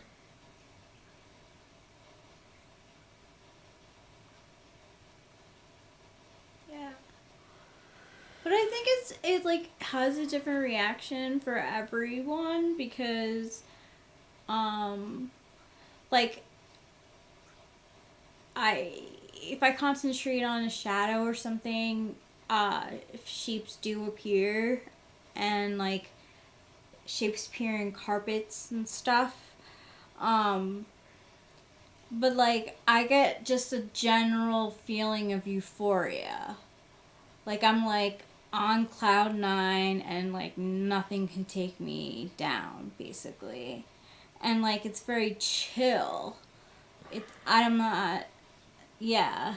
Yeah, it's funny. My initial response to that was, I don't experience any euphoria. What is this euphoria you're talking about? I guess that's where all the giggling. Yeah, that's probably the euphoria. Yeah. I don't think of it as being euphoria. I think of it as me. As I said before, I think of it as it making me pleasantly dumb, and it makes me like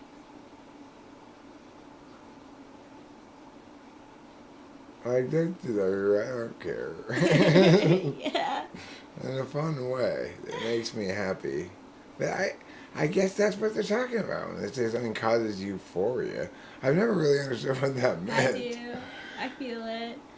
I mean, I remember, I tell you, like, the last time I remember feeling, now I would call it euphoria, but I didn't think of it at the time, was when we were at Corey's house, that was euphoria. And then I also experienced one emotion that I had already identified prior to write the second, which was this very strong love of you, that like, oh my God, I love Rachel so much.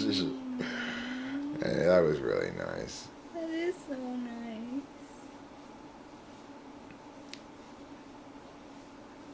Eric was in his own world, not paying any attention to the chat the other night. I think he even argued with himself a few times. He did win that debate. And lost it. Oh my gosh. Oh, so, functionally it was a tie. Hey, functionally, whatever. Technically, it wasn't. And that's what matters. Okay, fair enough. Euphoria is the less subtle form of bliss. Well, this brings us to the topic of quadrabling. Quadrabling It does. promises that if you hang out, just you and the other 3 members of your quadra, that all 4 of you together, just by hanging out alone with nobody else around, will experience not bliss, not euphoria, but elation. Wow. Elation. I think So we elation which is bigger, elation or euphoria? I think elation is bigger. Elation. I was thinking elation too. I think elation is bigger than euphoria and bliss combined. I'm absolutely elated to discover this. I must say. Am I using that term too lightly? I might be. Maybe I'm not quite. No, I'm wrong. I'm blissful to discover this. I was thinking of like, I just remembered this episode of a TV show, and the woman was like, let's get blissed out and like get facials and stuff. Like that's how she got blissed out. What do you think? Lady, please don't say words. Yeah. That's what that would make me think. Lady, listen to me. Lady, can you not say words, please? I don't like that. I was like, what? That makes me feel the opposite of euphoria. Duphoria. Euphoria. Or dephoria. Oh no, me-phoria. Wait, themphoria. If euphoria is good, themphoria must be bad. So, when my mom is in town, I'd like to, I don't know what to do. You're going to be dissatisfied if we don't get to elation? Yeah. If we think just get to bliss, I it's think not cool, but I was hoping maybe euphoria would be good enough. Yeah, I think but you will. But I don't want you to be unsatisfied. I'm aiming for elation. Cool. So, ask your mom if you can before she comes here. How do you measure your own levels of elation? To give us maybe a leg up on trying to hit the Get bell. what she It's like swinging one likes. of those hammers and you make the thing go up and hit the bell. That's a really, because we might be able to give that to her.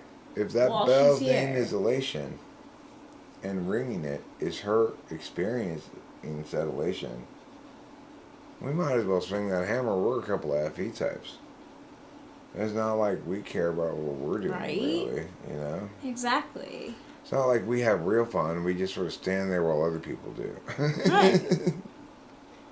Isn't that kind of a great definition for an INFJ? Picture an INFJ. I don't have real fun. I just stand here while other people do.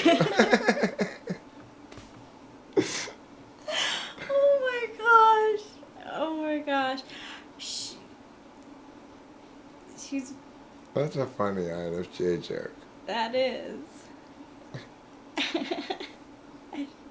Or just like an INFJ, so, picture INFJ says, real fun? Like inquisical.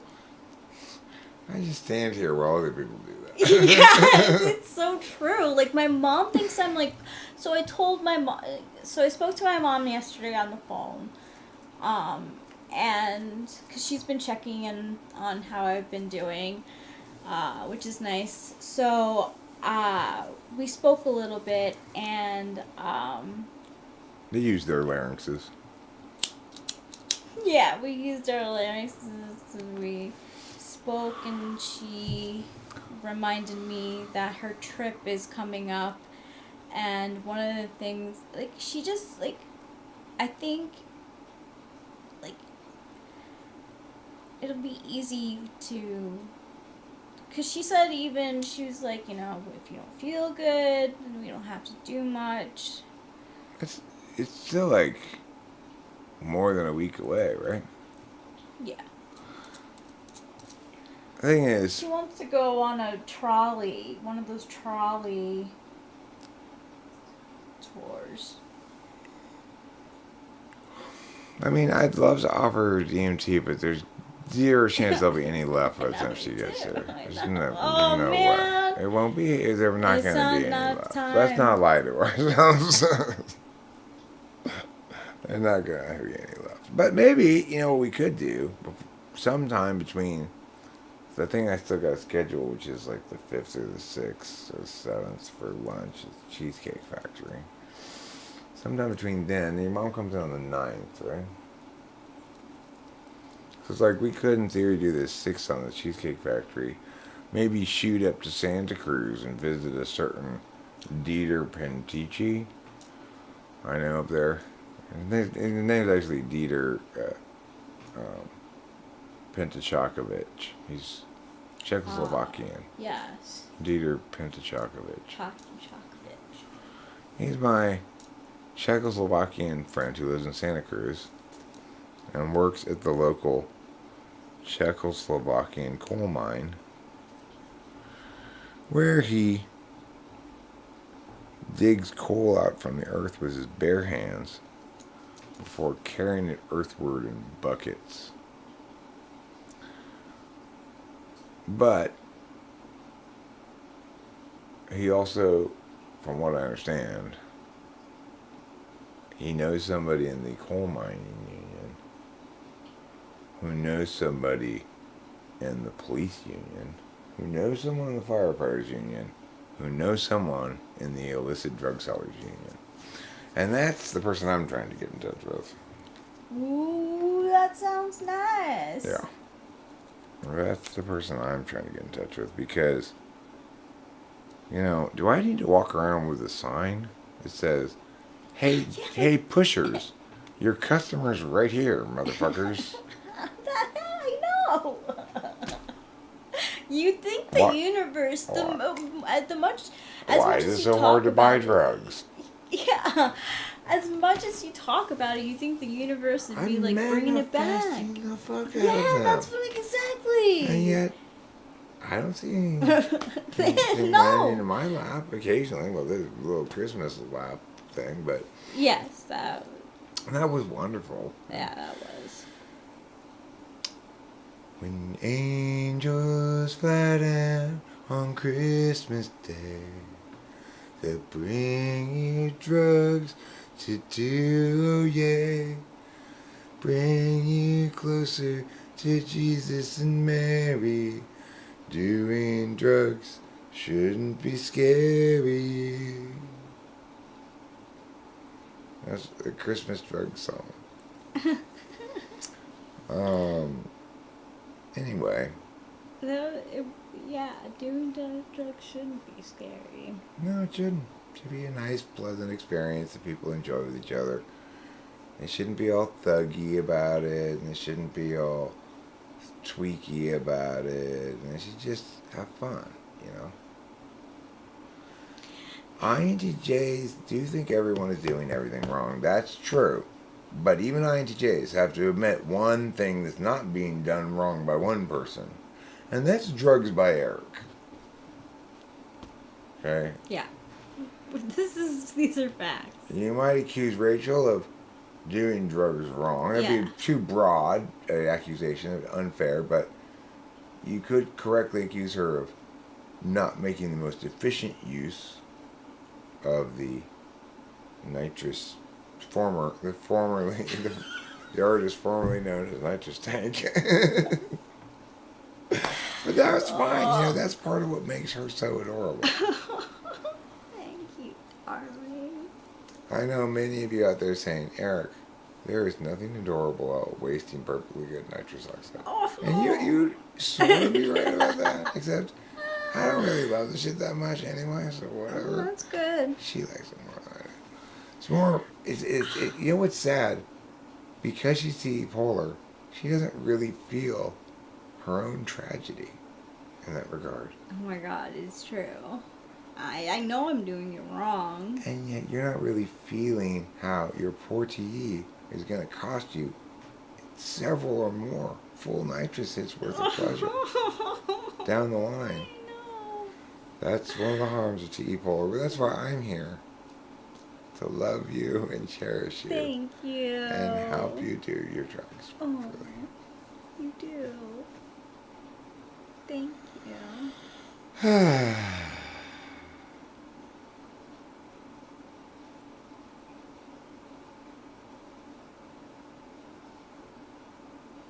I've embraced your shadow and befriended its ways. I'm glad to hear that, Reader Renrichi. That's what Scooby-Doo calls him. Oh, yeah? Yeah. Scooby has a serious speech impediment. Scooby calls Winston's mom Winston's Rom. Oh, that's... Scooby calls Karma's pimp Rarma's Remp. Oh, Scooby. Yeah. So, I mean, yeah, it's a bad speech impediment.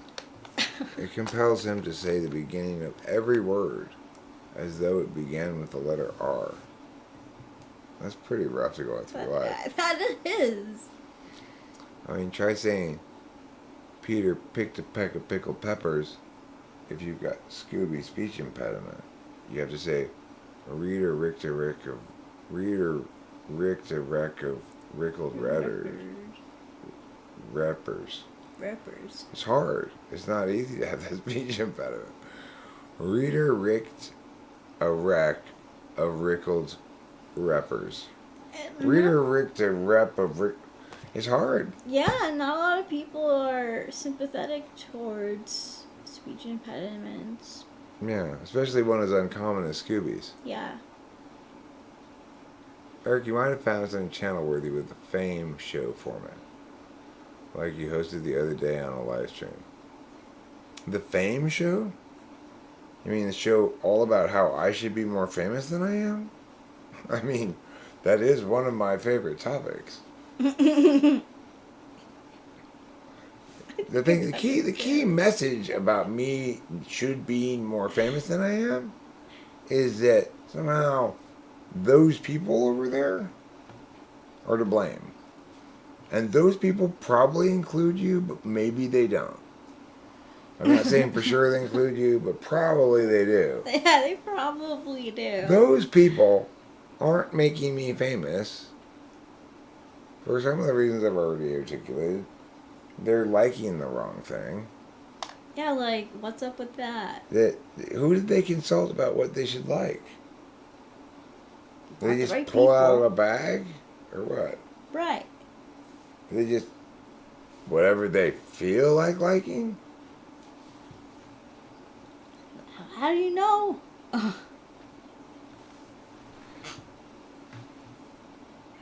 do you pick on... Oh, you're not talking about me talking about how I should be more famous than I am and calling that the Fame show.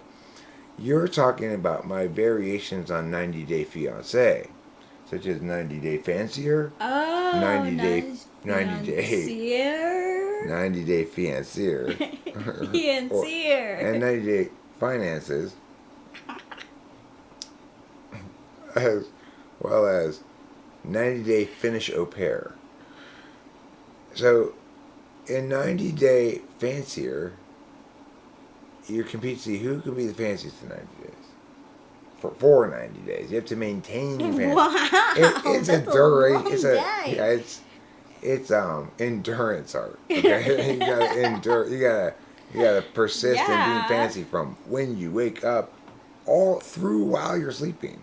For real. They keep track of how fancily you sleep. You lose points for drooling,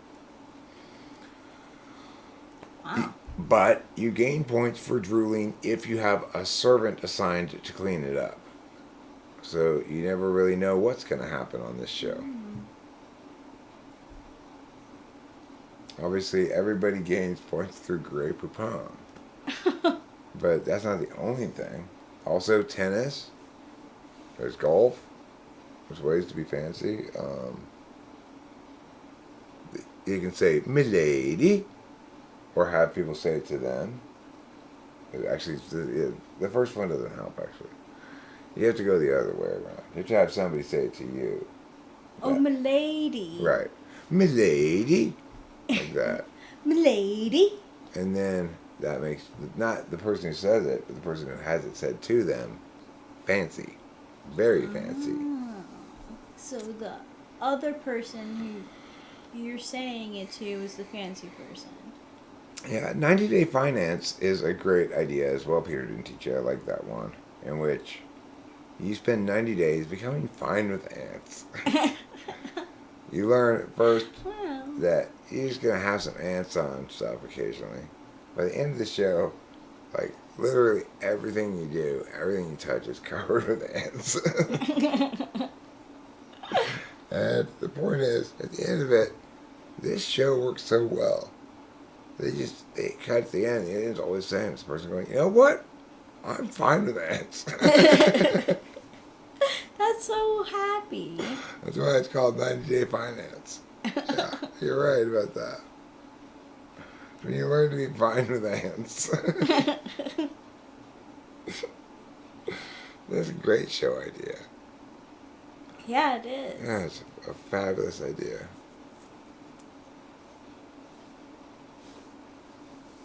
"90-day fight lance," on the other hand, requires you to fight with a lance for 90 days straight without stopping.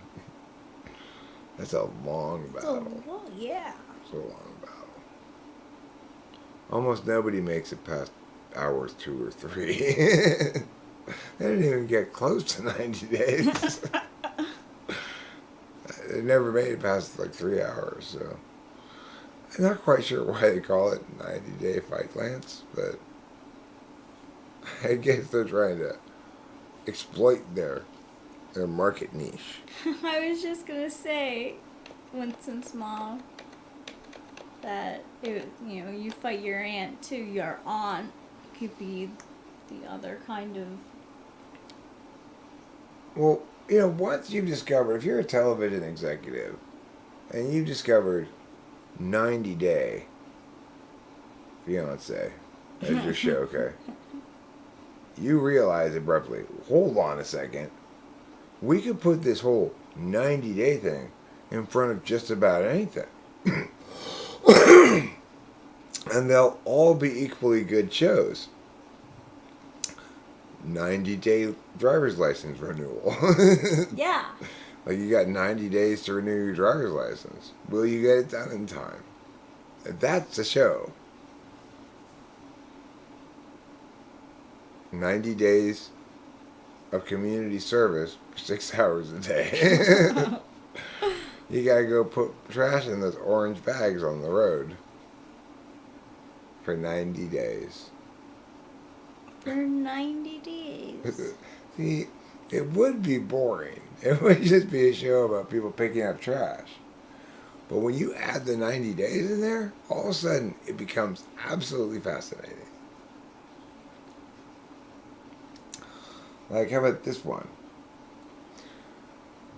90-day lion tamer. Okay?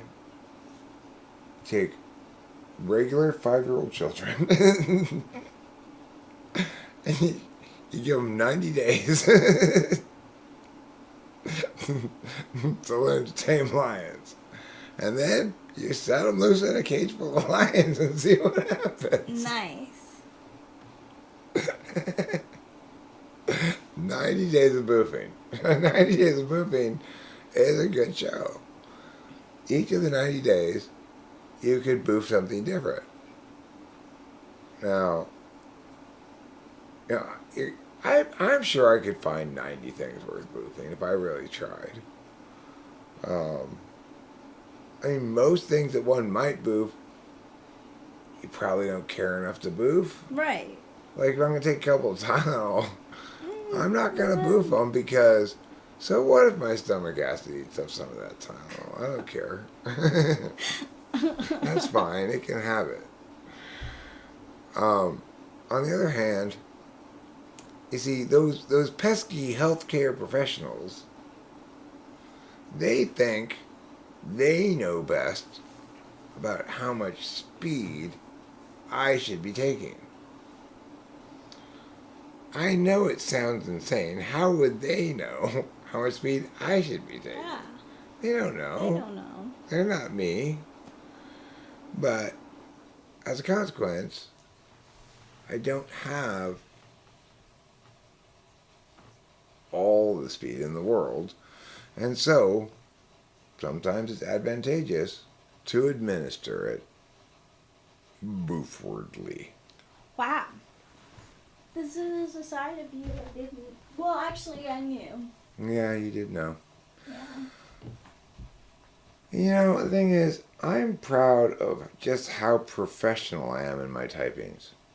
Like, this morning, I explained to that lady who was that dude's wife who I'd already typed before. Yeah. His name is like Hero or something. Yeah.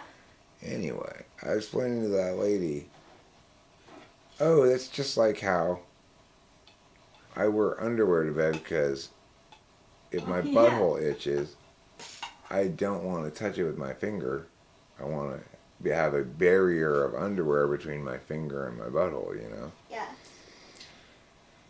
And I looked in a couple of MBA textbooks, and yeah, that classifies as exemplary level professionalism. I'm so happy for you. I was surprised. I was worried for a second. Wait a second. Was that unprofessional? And then I realized, hey, there's a textbook that'll tell me the answer. Like that lady said. She wasn't sure she was right about whether it was really a rooster or a hen. She was worried she might have gotten the question wrong. Wow. Thereby prompting me to think, what did you, do you think you can get that question wrong? It's like, is that really an action movie or an adventure movie? Action? No, adventure. Oh, fuck, I got it wrong. Are you sure the person asking the question isn't fucking with you? If you think you got that wrong. Yeah.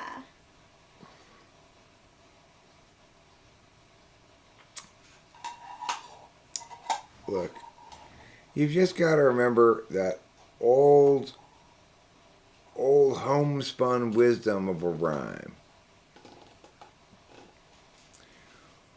When you do your drugs most truthfully, you push 'em up there boofwardly, avoiding stomach acid C, which eats away those drugs. You remember that it was an old saying. It was popular around the 1910s, 1900s, right before World War One. It was sung by traveling minstrel shows, and it was programmed for player pianos everywhere. Remember that song? It was called "The Lament of the Boofwardly Ones." That was a hit. My favorite song from the 1910s. Well, it was either that or 1914, What a Hell of a Year. Just another great song. From the 1910s. Ironically, written and published in 1917. Still part of the 1910s, though, so qualifies. Yeah. So qualifies. Yeah, but that's a trick question. If you ask people, what year was the song 1914, It's a Hell of a Year written in? Yeah. The answer is 1917. Jeez. These people don't know that, of course. Why would they think that? Well, the other thing is, people think the question, who's buried in Grant's tomb? It's some kind of trick question. It's actually not a trick question because it's not Grant. It's a guy named Jacob Harkinson, who he was a leather merchant, lived outside of Milwaukee. And when Ulysses S. Grant and that guy died at the same time, and they both arrived at the cemetery, what happened was the government officials were like, I can't tell. I don't know which one's which. And some people were saying, that's clearly Ulysses S. Grant. He's got his military uniform. He's got his big beard. He's got that bulbous red nose of a horrible alcoholic. He's our former president. That's the guy. But there was one person there who said they were pretty sure that the other guy was Ulysses S. Grant. But he was the most persuasive of them all. And that's how Ronald Rodster J. Harkinson, sometimes known as Harky or J. Funk, became the individual currently buried in the now poorly named Grant's tomb. True stories again from Eric. Wow. That's some story. Yeah. Action Adventurers Anonymous. Action Adventurers Anonymous promises that you and your Buford adventures will be Bufordly private. Whatever you Bufordly engage in is between you, your fingertip, and your butthole. Okay? There's That's nobody else magical. should come between you and that process. That is true. Well,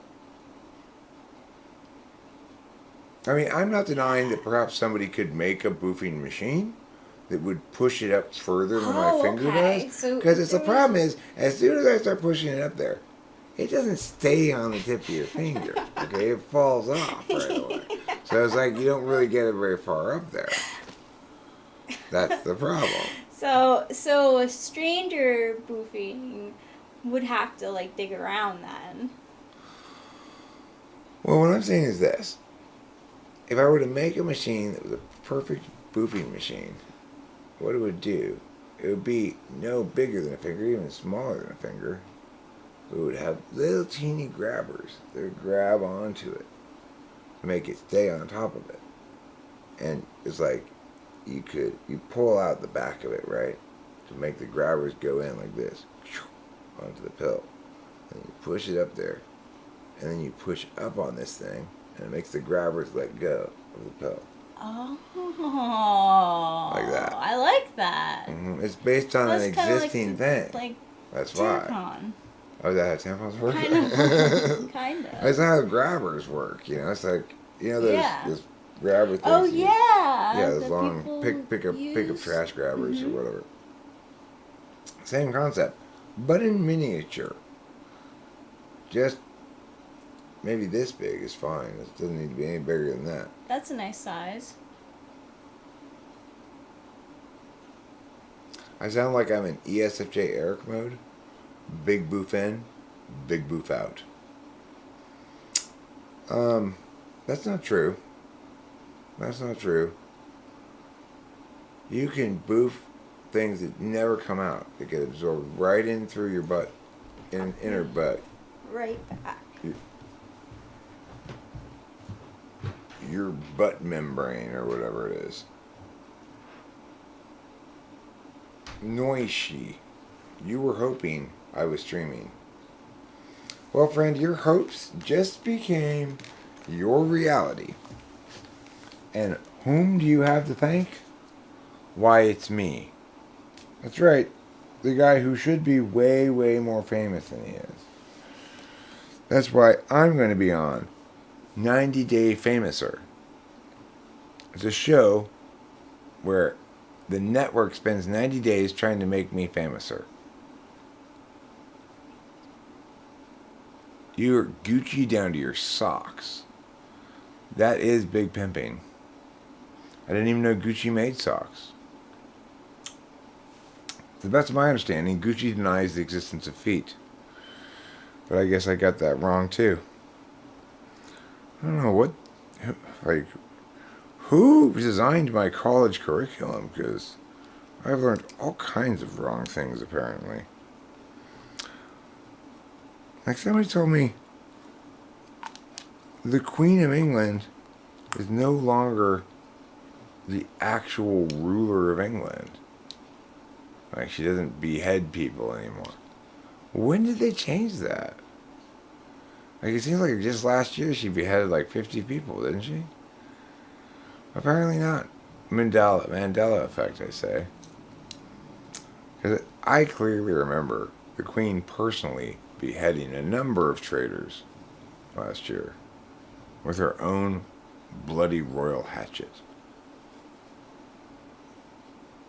Kids Boofing Tampons is your band. That's a pretty great band.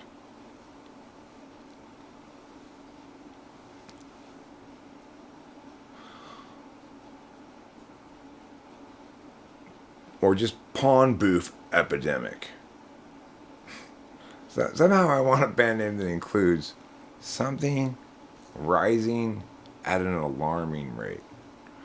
I've always been just really struck by how many things, when the quality of their rising is identified, it's identified as rising at what kind of rate? An alarming rate. If you're like me, you've noticed a lot of things seem to rise at alarming rates. When somebody's going to tell me about any kind of rate, nowadays they just say, okay, first of all, is it alarming or not? Because if it's not alarming, I don't even have any time for it. There's so many things that are rising at an alarming rate that non-alarming things have no room in my attention anymore. There's way too much to be alarmed about.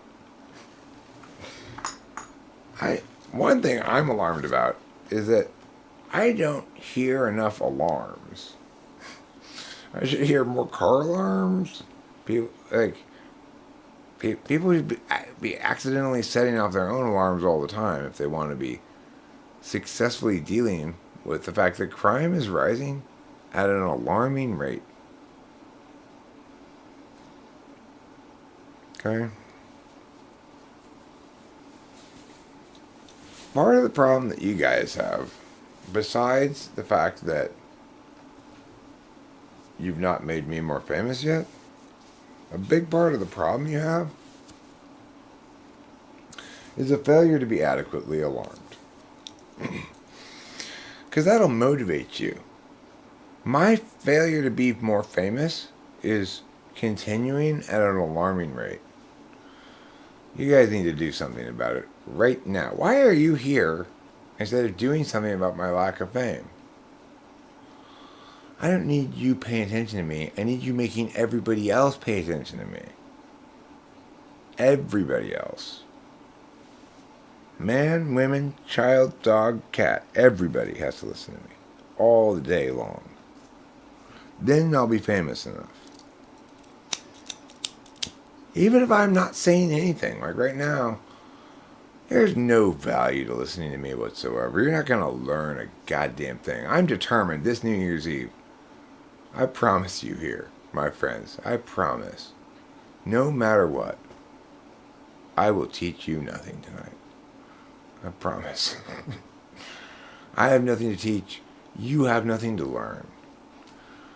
Instead, we're going to devote ourselves to being dumb together.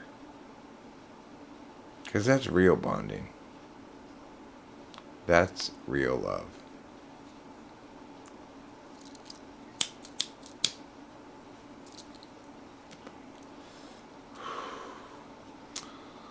I'm alarmed by alarmingness, being alarming to people. You know, I'm of the... it's funny, when I first heard this quote, I remember, like, as a kid, when I first heard the quote in, like, history class, I mean, we have nothing to fear but fear itself. I snorted and said, well, that's not true. It's like, I remember my response to hearing that quote for the first time. But now I totally agree with it. I mean, in principle, you know. Totally is too strong of an adverb there. I broadly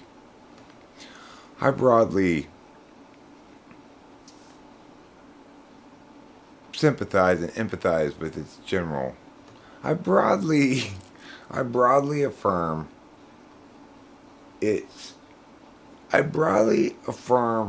correct general directionality of its paradigm. I think I can safely say that. Okay? Okay, Franklin Delano Roosevelt, don't get your panties in a bundle. I just said I generally sort of vaguely affirm the paradigm of your famous quote. So that's pretty good. That's better than me disagreeing with you about it. Franklin Delano, if that is your middle name. Delano. Mm-hmm.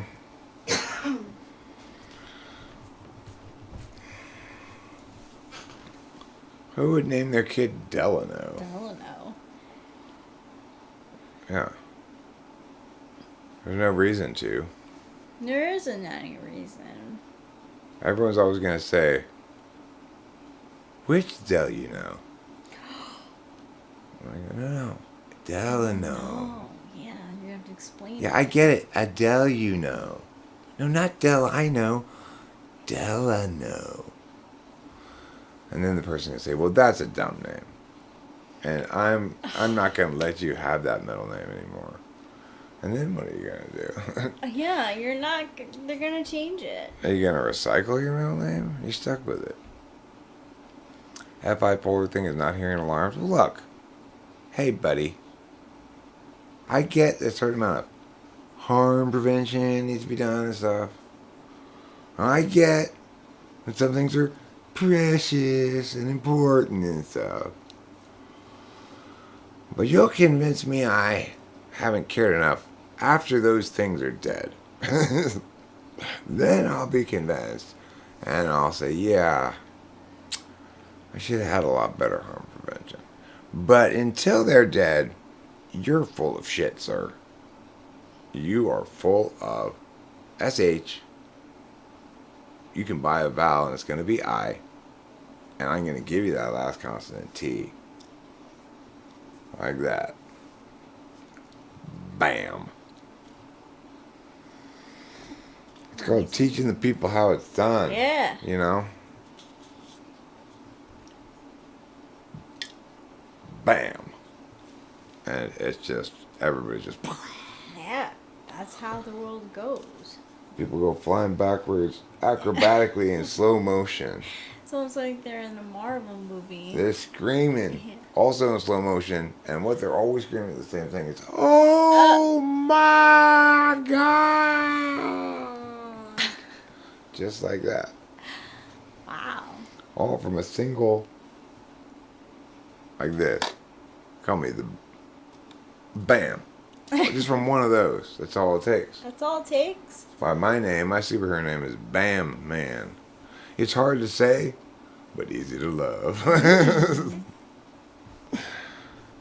Bam Man? No, Bam Man. Banana Man? No. My name's Bam Man. Bam Man. Bam Man. No, not Bam Man. God, it's Bam Man. So, okay, your name's Bam then, right? No, I'm not saying Bam Man. I'm saying my name's Bam Man. I should have picked a different name. This turned out to be a nightmare. Okay, I'll be Bam Guy. Bam instead. Guy? Yeah, that's better. It's easier to say. I'm going to be Bam Guy from now on. Yeah, why not? Bam! Everybody goes flying like that in slow motion. It's okay, they don't die. Because I'm a good guy, so they may get horribly injured. But you can see them later in the hospital in like full body casts and stuff. Oh, To make sure, that reassures everybody that I'm a good guy. Exactly. That would reassure me. I have a entirely non-fatal BAM. Okay. Although it's gotten very close to fatalities many, many times. Yes, it has. But trust me, this is non-lethal force. Non-lethal use of force. Oh, good. I'm glad. Yeah. Been too many times already. Right. Well, it's like one time I was tasing this guy for 18 hours and he died. And the cops tried to like bust me. I'm like, hey, this is non-lethal. He died of unrelated causes. Same with my BAM. You know, the BAM itself is non-lethal. If you die, it's because you didn't get hit by my BAM right. Ah. You fucked it up. You got yourself to blame. BAM! That was straight. That was a straight shot. I never miss Oh. when I bust out the BAM. BAM! That's why they call me BAM guy. Bam guy? Maybe I'm still working on the name, okay? No, that It may works. be BAM guy who never misses. Yeah. But that seems too long. That does seem too long. Who's gonna say that? Nobody. They're just going to call me BAM guy. Yeah. Alright, so maybe I should be BAM. So it's like I can see what I'm shooting with my BAM. Bam. Ah. But then they're going to be confused. We're talking about I like me. Or I like this. Right? Right. Or I like the eyelet that my shoelace goes through. Oh my goodness. Or they could think I'd be talking about an inlet. Outlet or Or even an outlet. And then, you know, our electricity bills is already so high. So, as promised, nobody is learning anything tonight. Okay? As promised, there will be no learning on my watch. Not tonight. It's New Year's Eve. That's a learning-free holiday, same as Cinco de Mayo, same as St. Patrick's Day. It's a learning-free holiday. it's a learning free holiday. It sure is. Just because something is a learning-free holiday doesn't mean you have to forego the funk.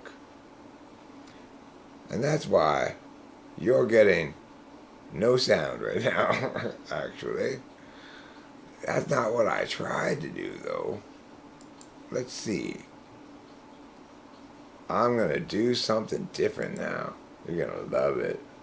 Here we go. Now you're going to have sound. Be prepared. Take your headphones off real quick so you don't get your ears blasted.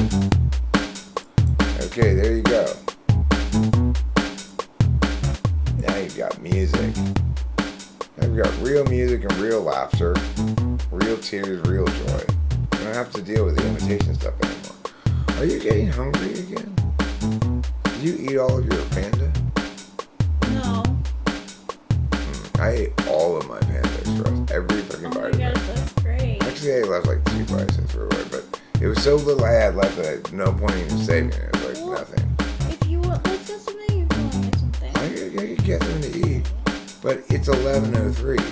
Oh shit. So for those of you who are Oh, one time this is zone over from difficult. us, it just turned midnight and it's now 2022. Now the rest of the world, of course, isn't in real 2022 until Rachel and I are in 2022. Right. Since we decided what the actual time is and everybody else is lying about their time zones. But for those of you who are stuck in your delusions about being in a so-called different time zone, it may already be 2022 and we may have missed the opportunity to celebrate your minute with you. But that's fine, because remember, your minute is fake and the real minute's coming up in 56 minutes from now. Hi, Lady Lou. Hey, Lady Lou. As you can tell, we've got some beginning music on. And the reason we have beginning music on is because we're about to begin a new year. Oh, look at you. Oh. Our host. Isn't that great? Thinking of everything. That's so wonderful. Oh, Jonathan Basanti. You are lying to yourself so much. Garrett, you've correctly understood the kind of V this is. Yeah. Which kind of V is it? it? It's the groove kind. Yeah. It's the groove kind of V.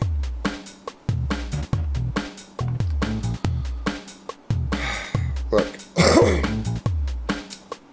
When they first advocated time zones, they said mutually assured destructions would make it such that time zones kept us all safe. But now they're giving us all cancer.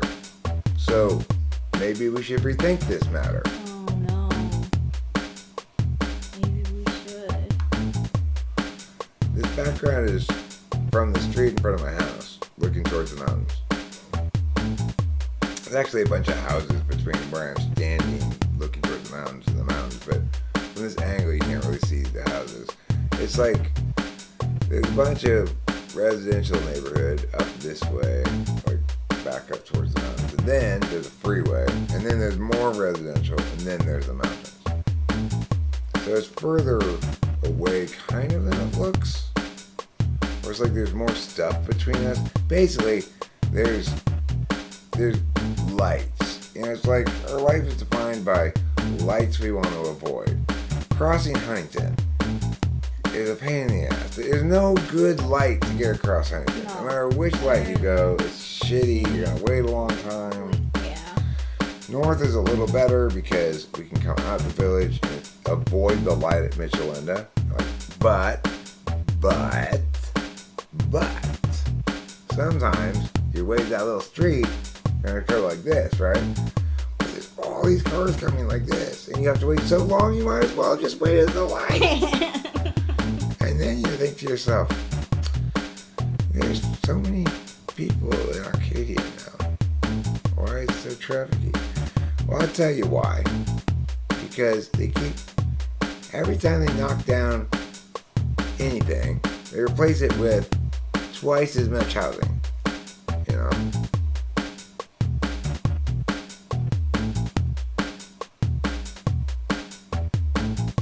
Who's Carrot? Carrot's my official V determiner. He's determined this music is groove. That's the kind of V it is. So he was right about that. V. That's why he's been appointed official V designator. You know, it's like that guy over there. What's that? Oh, that's Harvey, he'll tell me. Or like Dan.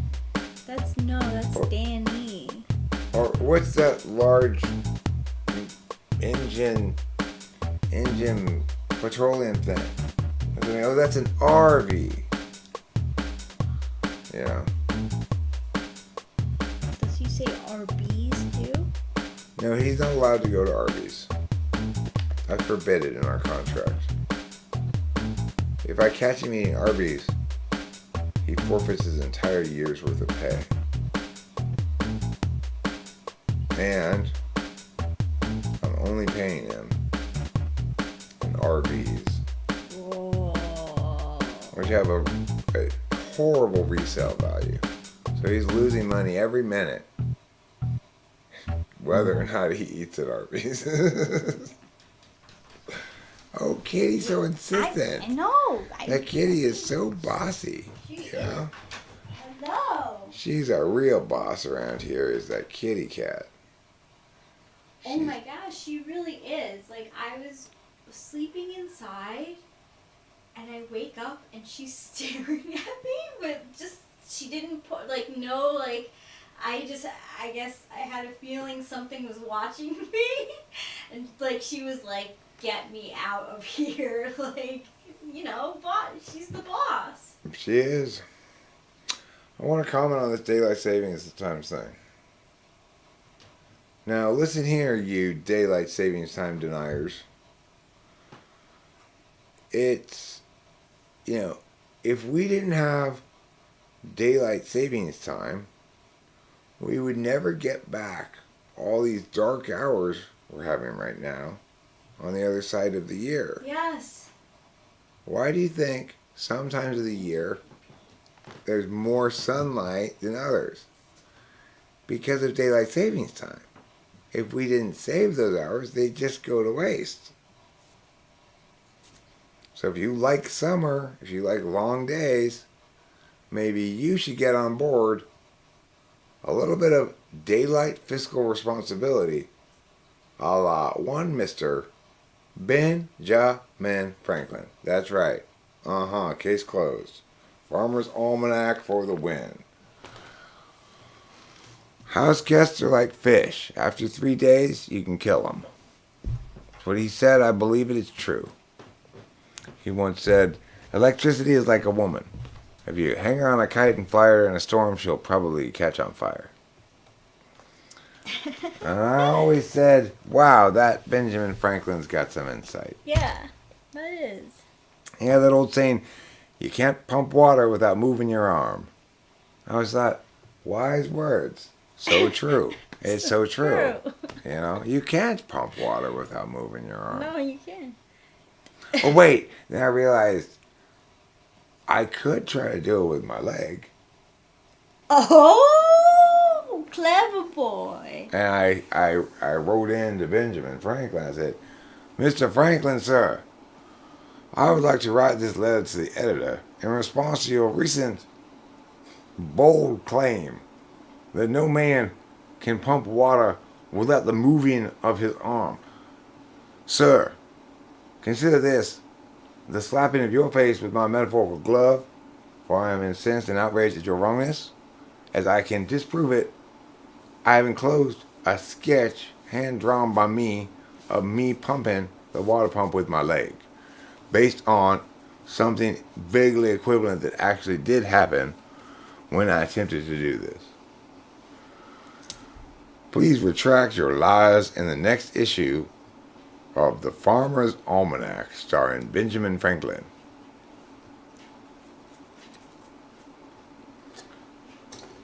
Remix by Timbaland. Remix. I want Timbaland to remix my Timbaland remix again. And then I want Timbaland to remix what he's remixed a third time when I say now we're back to the original. Can you remix that once more? Then Timbaland will kick me out the door.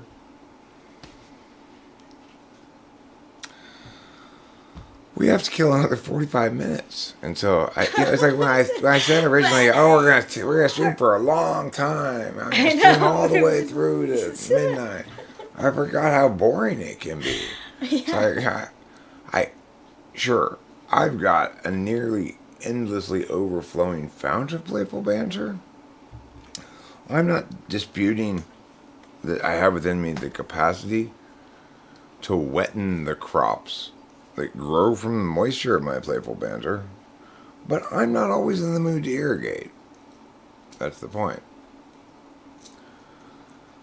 Remember this, though. Salty moisture travels down your little canals, your little canals, your little canals.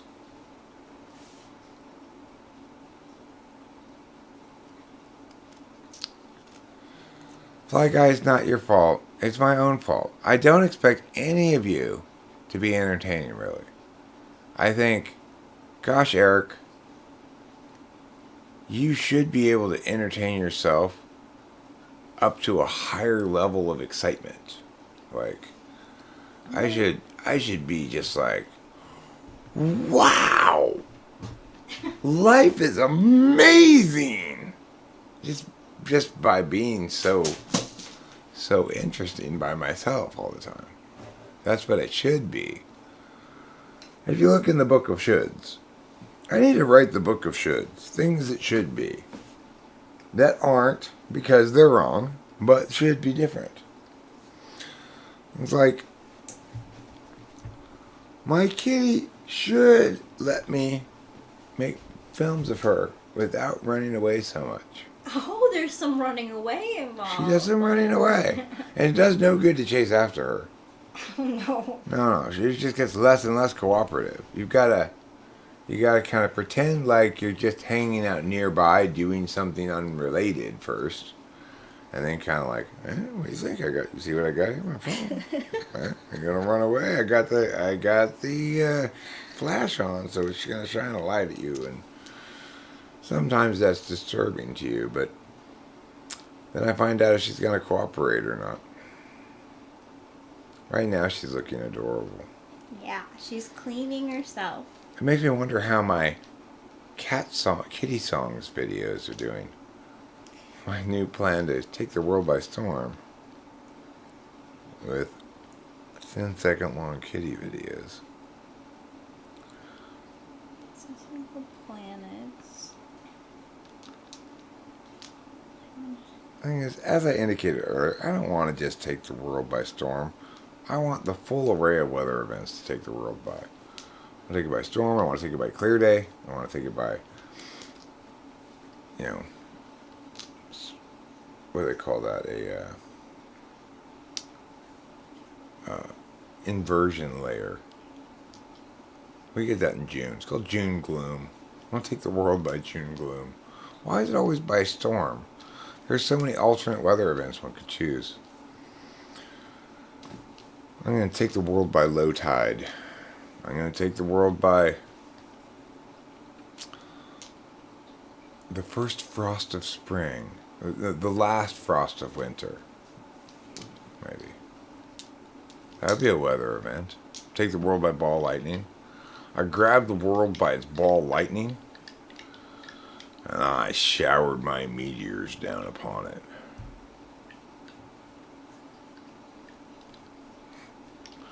I just grabbed hold of that pyroclastic flow.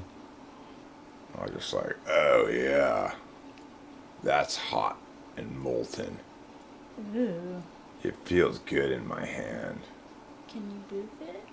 It's kind of like squeezing like one of the string cheeses.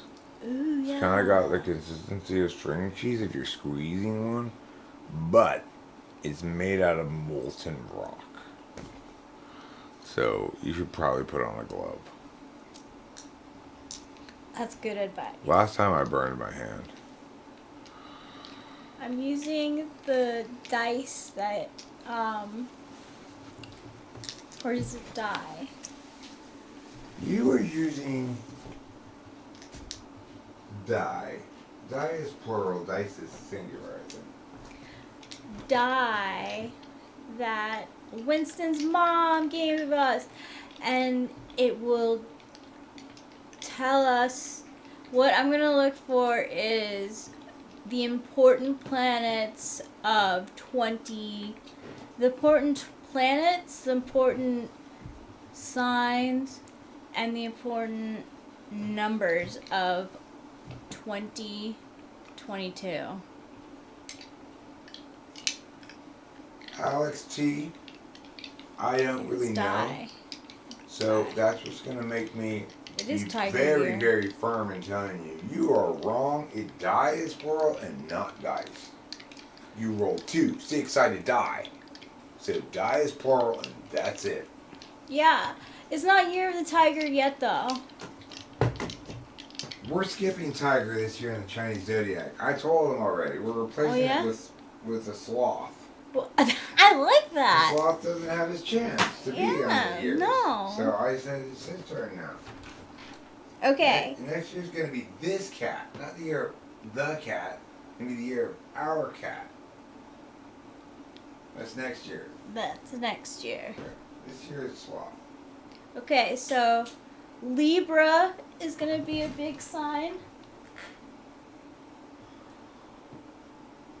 That's not Libra. This is Libra.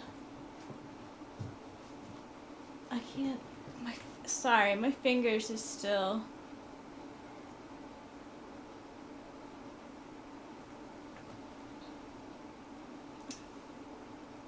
That's Libra. And then the south node is going to be. I keep on. This must be something for me too, because I keep on. This keeps coming up for me. South node. My south node is in Scorpio. And the number 9.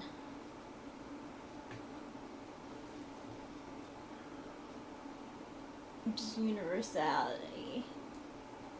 Number 9 is a sacred number. It's not used in the Corinthian numerology system. Yes, that's right. So it's not called Corinthian. What's it called? Chaldean. Chaldean. Right. They don't use 9s. No, they don't use 9s. 9s are too important.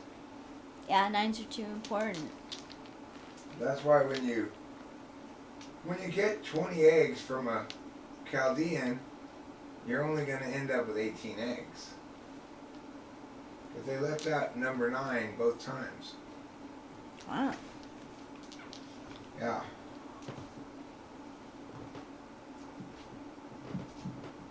Bra rising. Enneagram 9s, you know it. We are the sloths. Yeah, let's talk about the difference between bra risings and bra raisings. Okay? Bra risings are when bras, in some sort of paranormal fashion, rise themselves off of the breasts to reveal the breasts. Bra raisings are much more common. That's when you lift up a bra and raise it from the breast so as to reveal them. This sounds like so religious. Well, it's just because raise and rise, they represent two different verbs, but really, it's just the transitive and intransitive form of the same verb. That's the sneaky trick they got going on there with that. Trick. That's why, as I like to explain, I don't like to copy, other people, like Jesus or whatever. So he already raised the dead, or somebody around him raised him when he was dead or something. So that's why I chose to rise the dead. And what I did is I covered them with yeast and I left them in a warm spot next to the stove. Sure enough, when I came back, they were all bloated, their corpses were. And I said, mission accomplished. They won't make dough that's too chewy. I'm gonna pull a tarot card for 2022 as well. Cards are all messed up. As in, like, out of order. Who asked that question? Like, half the population has a vagina for a mouth. Already, in the status quo. I don't think you're doing the rectual intercourse correctly. Uh-oh. It's a joke, you guys. It's a sex joke. I made a sex joke. Like a censor. That's... Hey, Fly Guy, you'll enjoy this. It's a sex joke. You're a censor, right? I don't know if you are. I'm just making jokes. Oh, Look at that sun. the sun. Brilliance, rhapsody, shine. Pretty funny joke, huh? Happiness. So yeah. See, here's the thing. I'm sorry to interrupt you, Rachel. You go ahead. My bad. It's okay. I'm sorry. It's just that it's like Fly Guy asks, would you rather have a dong for a nose or a vagina for a mouth? He's basically saying to women, do you want a dong for a nose in addition to what you already have? I mean, it's a totally different question depending on who you're asking it to. Half the population answers it very differently. So anyway, if the south and north node are the nodes of fate, then does that die mean to look at the 9th house as your past fortune, so look to the 4th house, or 6 houses opposite for your north node of fate? Okay, I'll bite. Yeah. What are my south and north nodes of fate? How do they differ from each other? Is my south node of fate? Am I fated to love a meowing kitty? I am fated to do that. I'm fated to love my meowing pants in my south node. And my north node, I'm fated to pet her. Yes. Oh, Happy New Year. Happy New Year. We've still got 30 minutes till the new year. It's not New Year's yet. I'm still thinking about food, you know. Well, yeah, I am too. And now I'm places thinking being open. it would be better to get there before midnight to get food if they were going to get food. Right. So I'm thinking about putting on some intermission music here, leaving the stream going and getting back here Why before not? midnight. And then we can give the a midnight kiss. Oh, right. Midnight kiss, right. New Year's Eve kiss. Yeah. A lot of people find that important. You know, I never really worried about whether I had someone to kiss on New Year's Eve. For most of my adult life, I was well aware that I would be long passed out before then. I started drinking way too early in the day to be up at midnight. So anyway, but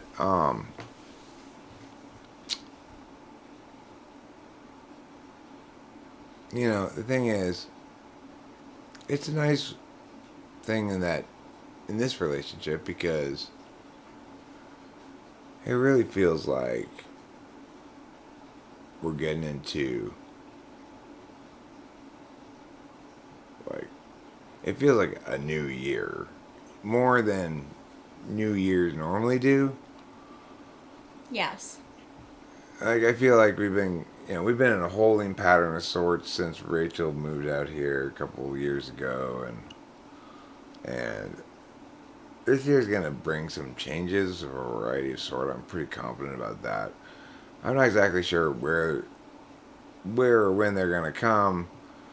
I see changes happening along a few different vectors, but it's gonna be a different year, you know. And I think that ultimately 2022 is going to be like a positioning year for us in a sense that I think we'll be well positioned to really do a lot of more stuff in 2023, probably. Yes, I think. And in 2022, it's gonna be kind of a, okay, so all that stuff happened. now that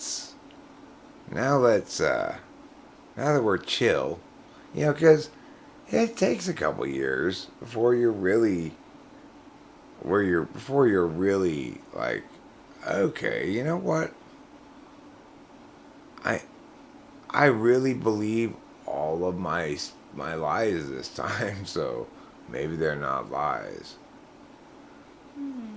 You know, because normally, after a couple of years, you go, phew, she sure is making telling the right stories hard.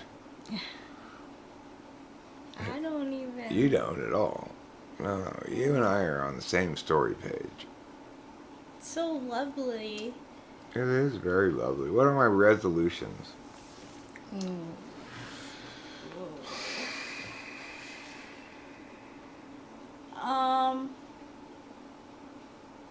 I'm going to manage my money better. I have a CD that I'm going to be taking out when I get home, that's been accruing. And, just,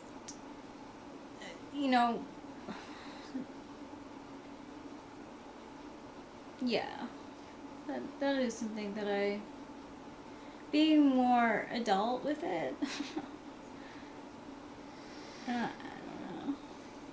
I mean, I don't have any formal resolution, but what comes to my mind when I think about, like, how I'd like to see myself optimize a bit in the coming year, I would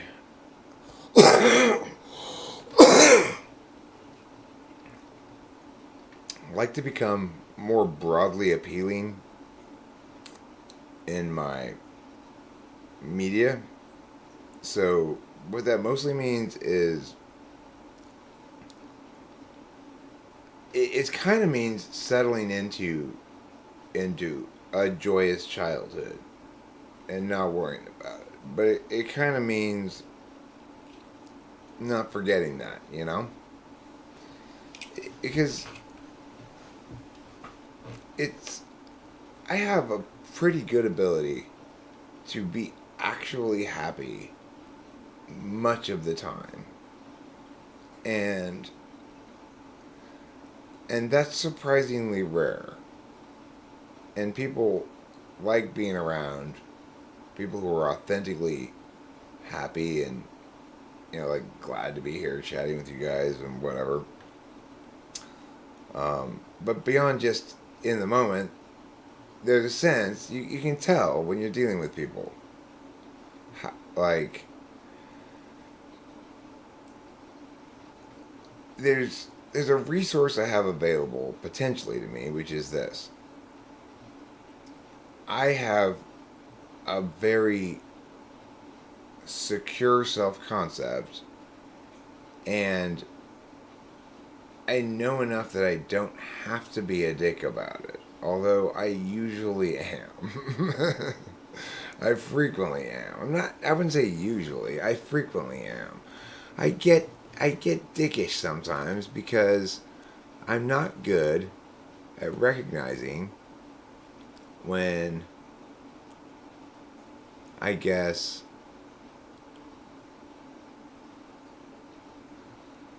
like, well, I felt bad after yelling at Diamond this morning. I guess is what I'm really talking about. Like, I mean, yes, she was wrong, and in a way that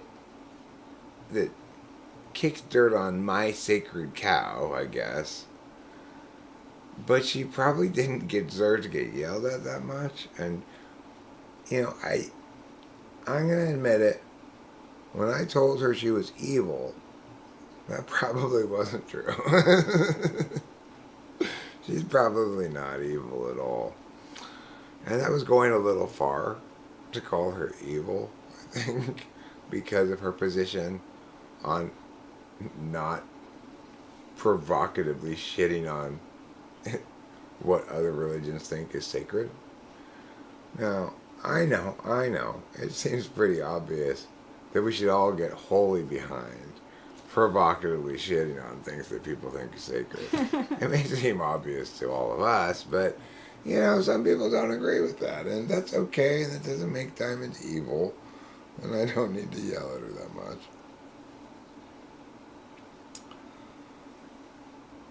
Well, that's because you can't have faith in a golden calf, Peter and Chi-Chi. Do you know why you can't have faith in a golden calf? Because you can prove it exists just by pointing at it. Saying, there, look at it. It doesn't require any faith. It just requires that you open your eyes and look at it. That's not a religion. That's just looking at a statue. That's not faith. That's just really liking your statue of a cow. A lot. And I want to point something out. When people leave a sacrifice to their little statue, they're pretending, okay? Because they know full well that statue is not eating any of those things. That reminds me, like, because they do that in, like, Mexican cultures, too, where they put up an altar and put out sugar stuff and cookies for the dead. Right, but think about it. If that were a good idea, the dead would reinforce it by taking the the things. stuff. Obviously, the dead don't want those things since they don't take They them. don't take them. So why do you keep trying to force your unwanted shit on dead people? Sacrifice. Yeah, more like you're treating the dead like your own personal storage locker. You think dead Grandpa Joe wants this old mattress? I do. I think he wants it. Let's sacrifice it to him. Yeah, it's just that you're just trying to throw away your trash in a creative way. Yeah. That's all you're doing.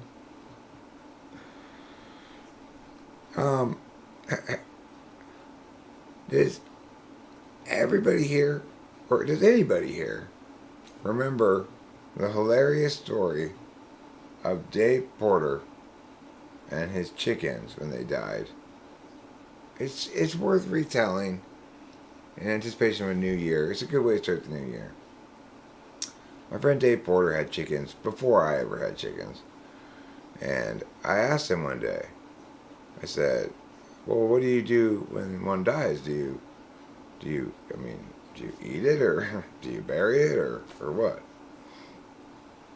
He's like, no, you can't eat it if it dies of some natural cause, of course. And we don't really want to bury it. It's kind of a big hassle, but obviously we can't just throw it away in the garbage. That's it's a pet. So, well, what do you do?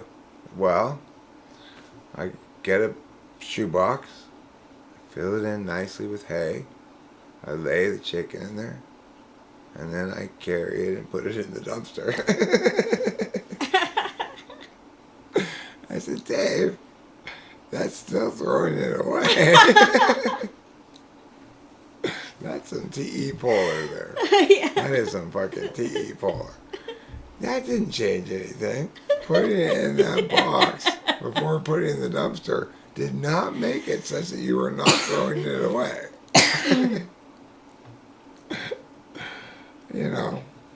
ISFJs are funny like that, I guess. Yeah. He stressed the They importance are. of not just No. throwing it away. And that's why he Putting put it it in in a a box box and then with- just threw it away.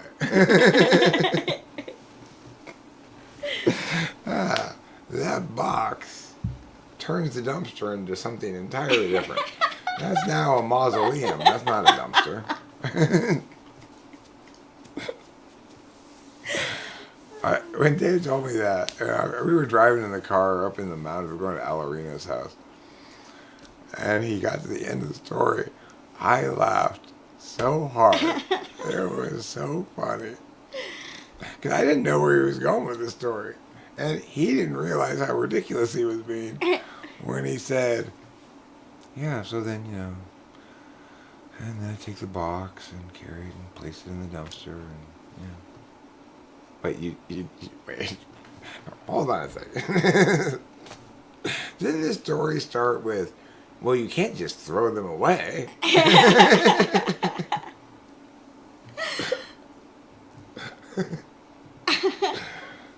Yeah, I heard about that story too. That's an urban legend. It's an urban legend. The truth is, if you eat nothing but ramen, you become a kaiju. Godzilla, perhaps? Mothra? You Ooh, could Mothra. be the nine-tailed fox. If you can handle that many tails. Some people, that's too many tails. Yeah, right. It's like, which one should I use to balance myself weight-wise? I've got 9 choices. It seems nearly impossible to get them in balance with one another. Yeah. I mean, sure, my 9 tails look fancy, but they're not really functional. They're kind of like a peacock's feathers. They're functional to get peacock ladies to pay attention to you, but even then, they don't work very well, right? No. For I such saw- a big hassle to have, they work really poorly. Oh my gosh. You know who is already, like, being totally aggressive? Mr. Jack. I caught him with his feathers off. He's a young buck. Yeah, he is. He's He's a a- bold boy. he's a He bold is a boy and a bold young buck. boy.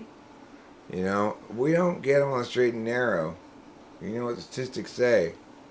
people who become sexually active young turn to drugs, crime, bioweapons, Uh-oh. um, Bioweapons? non-organic farming. Him with They all of turn that? they turn to using Roundup on their crops. No, this is not good for... And they turn to racing cats for money. No. A bold boy. A bold boy. B-O-L-D. Yeah. Bold boy. He is bullish, though. Promiscuity is a gateway drug to instant Satan. To instantine. What happens is one day, a lovely young co-ed at the community college decides she's gonna experiment with touching a boy. 3 days later, she's gassing entire populations of people, committing genocide and war crimes of the worst sort. Wow. It's all because she lost her purity. Oh, that's why? Her purity is gone, and so she decides to ruin life. Well, People's life. as soon as a young lady loses her purity, she becomes overwhelmed by the drive to commit genocide. And that's why I'm forcing everyone to wear my purity rings. It is $19.99. They promise to keep you pure as long as, when you're wearing your ring, you don't have any sex. Yeah, you definitely don't want to. And if you meet that simple condition, these rings are guaranteed to keep you pure. Now I want to make something clear, okay? No, it still counts in the butthole. No, it still counts in the mouth. No, it still counts in the hand. If you accidentally brush up against a man's leg, your hymen may pop on its own. And then, what are you? Worthless trash. No longer a virgin. How are we ever going to find you a husband is my concern. You know, Right, that's the main thing. I've yet to meet a man who's willing to be in a relationship with a non-virgin. I mean, it's taking a Why lot. would you?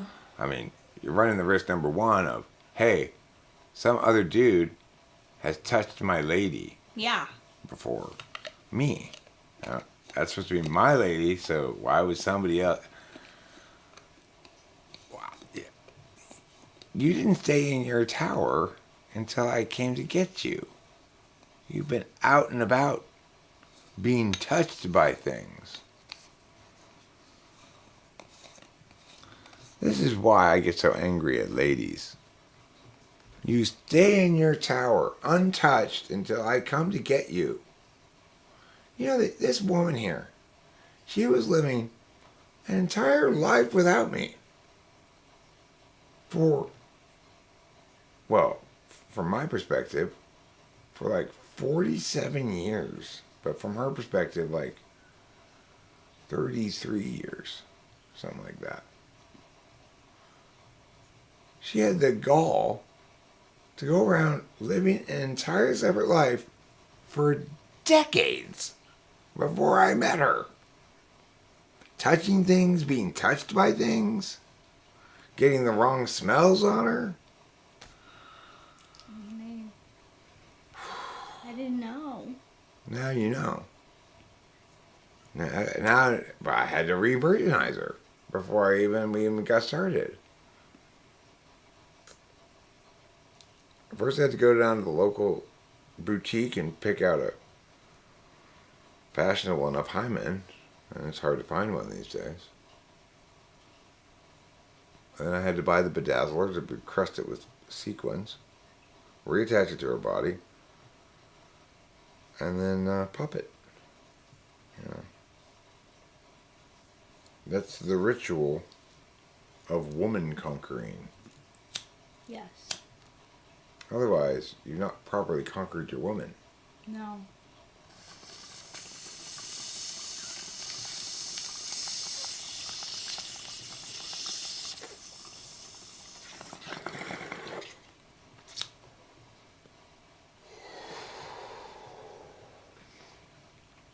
A woman is like a rich country with no army. Just there to conquer and plunder. With your manly ways. Okay? That's the metaphor we're going with today.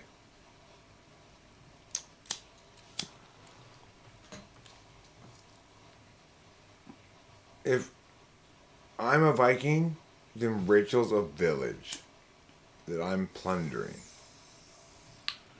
Wow, you If I'm a farmer, then Rachel's a field that I'm plowing. Oh, I think I get it. If I'm a miner, then Rachel's a vein of gold that I'm digging out of the ground. If I'm an astronaut, then Rachel's a moon that I'm stabbing my flag into. Saying, this is America.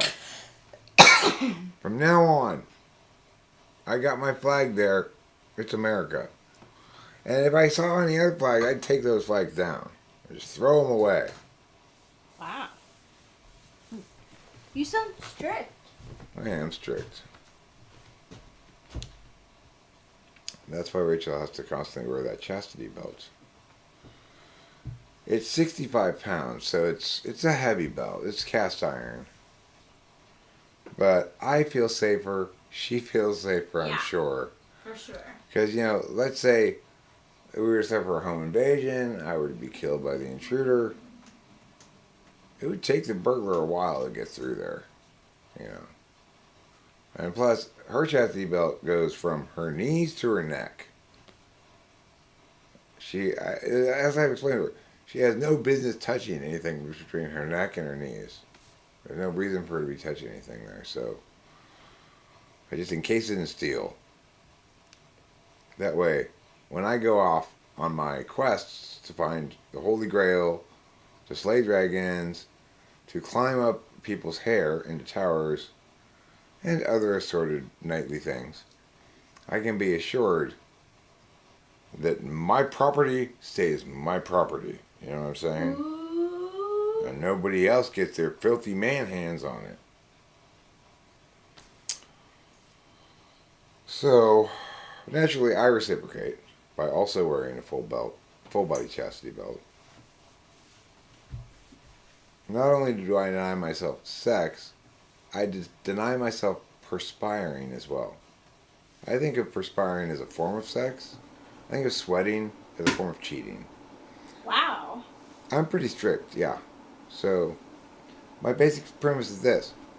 Unless I'm with you, nothing should go in or out of any of my holes. And if something does, it's cheating. Whether it's because I sweat, whether it's because I blinked a tear from my eye, or a drop of mucus from my nose, any of those things. Those are all for both of us. That's why we have to wear full body and head chastity belts at all times. To keep ourselves safe from the constant possibility of accidentally cheating. When it's that easy to cheat, you really got to take precautions. Yeah.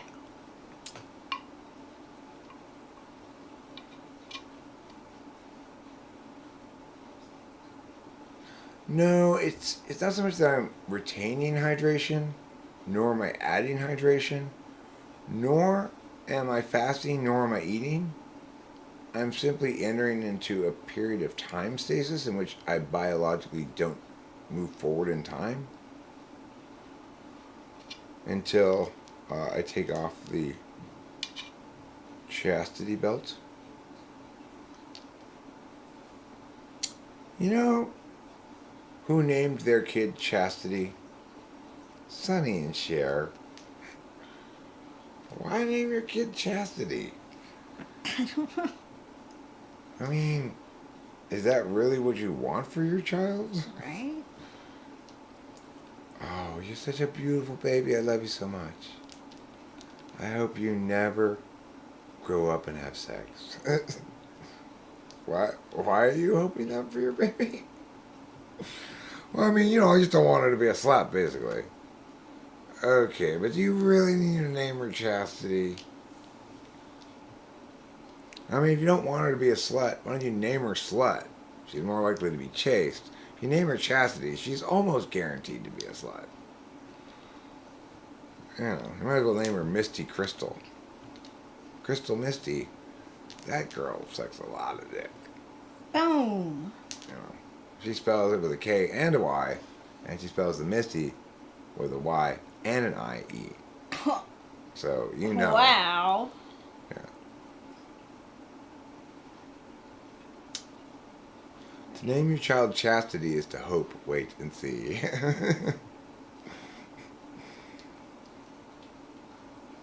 I mean, the weird things people name their kids, like Destiny. That's a pretty ambitious name you got there, lady. Destiny. You're destined to star in a porno, I think.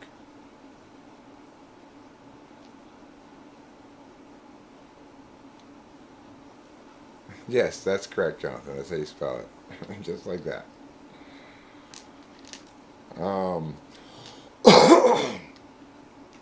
Or Hope.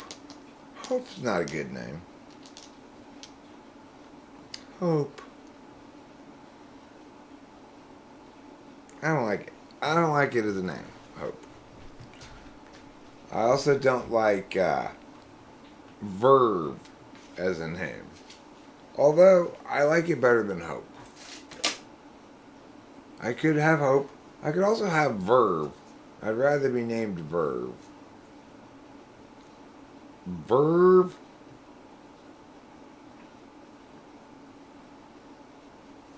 Ferdington. I wish my name were Verve Ferdington. That would really go well with me, I think. Yes. I think you have the facial hair. Oh, Boba Fett. I'm sorry to hear that. When you drink too much, you feel regret. And if you drink too much and feel regret more than a few times, you're not really going to figure it out. And you're not necessarily in a country where you can get better drugs. Although India's pretty good about it. You know, you can get pharmaceuticals and stuff. So you're not without other options. You just need to find the right drug for your head. And I don't think it's alcohol. Now, what I do think, though, is if you want to see something extremely strange, and it doesn't look that strange right now, but first smoke a bunch of DMT, and then look at Rachel's pants. Rachel's pants look really weird. Come over here and show them your pants. They've got this. They're like a waffle. They've got these like bumpy. Oh, you can't see it. Here, let me tilt this down. They've got these bumpy bumps on them, like this. See? There, you can kind of see it. Right, there it is. See these pants? That's not just like a picture of lines.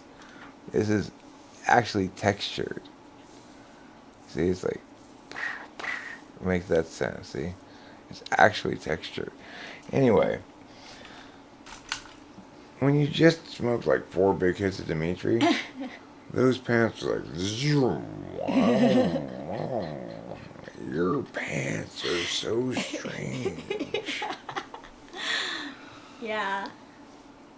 Okay, are we gonna go get food or what's? Yeah. We need to get some food. Let's get food. I think we should get food. Well, we're almost at midnight know. now. We might as well just I- wait till midnight. Yeah, You know. that's what I was just gonna say. I'm still right? thinking, even when we do wait till midnight and say Happy New Year and stuff, I'm still planning to just put on some intermission music and leave this rolling while Yeah, we're gone. let's do that. We'll come back, and You that way people guys- can still chill for a bit if they Yeah, want. why not? Happy New Year. I am going to try to go to sleep when we get back. Since I didn't sleep at all last night, I think I should be able to sleep. Yeah, I really need some good sleep too.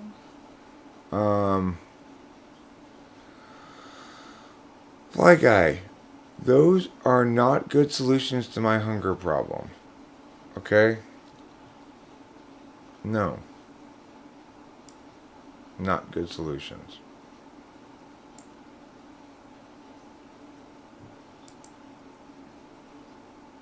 I tell you what is a good solution to my hunger problem. Going and getting some food. That's a good solution to our hunger problem. I've got this Hey, pimple Oliver right here. Monahan.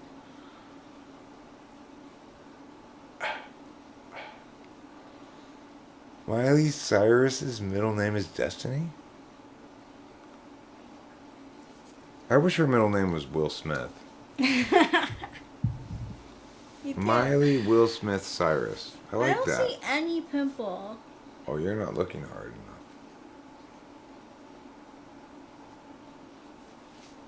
That's a pimple? Mm-hmm. I haven't squeezing it a lot. It's in a Oh, good yeah, spot. because it looks like pretty flat. Well, it's in a good spot to squeeze. It's not hard to get to at That's all. good. So, Boba Fett, listen. I want you to just lay off the sauce for a stretch as best you can. Just not because you have to be whatever, but just it's depressing. And you just gotta remind yourself, it's like, this is just gonna fucking depress me. You know? I'm saying it's depressing for me. I'm saying it's depressing for you. So you should just take my advice on this one. And remember, you don't have to make any long-term decisions. Just be like, I'm enough. I'm just walking away from that for a bit. You'll be happy that you did. Because alcohol is a way of just rolling on over onto itself again, you know. I'm drunk, I feel shitty, now I don't feel quite so shitty, and here's some more alcohol. And I'm drunk, and I feel shitty, and now I don't feel quite so shitty, and here's some more alcohol. It's a fucking nightmare. It is a nightmare.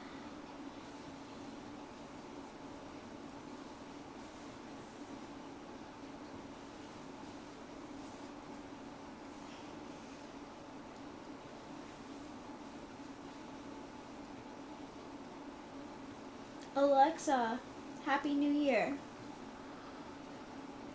She didn't answer back. CJ says, not trying to shit talk, but a friend of mine is deep in the throes of alcoholism, and I'm not hanging with him this New Year's Eve because it's really making him awful to be around, let alone talk to. Yeah, well, that's the thing. It's like, at a certain point, alcohol ceases to do what you're hoping it's going to do, which is, like, fix your bad mood. And it just makes your bad mood express in ugly ways. Ugly ways. Yeah. Oh, my So.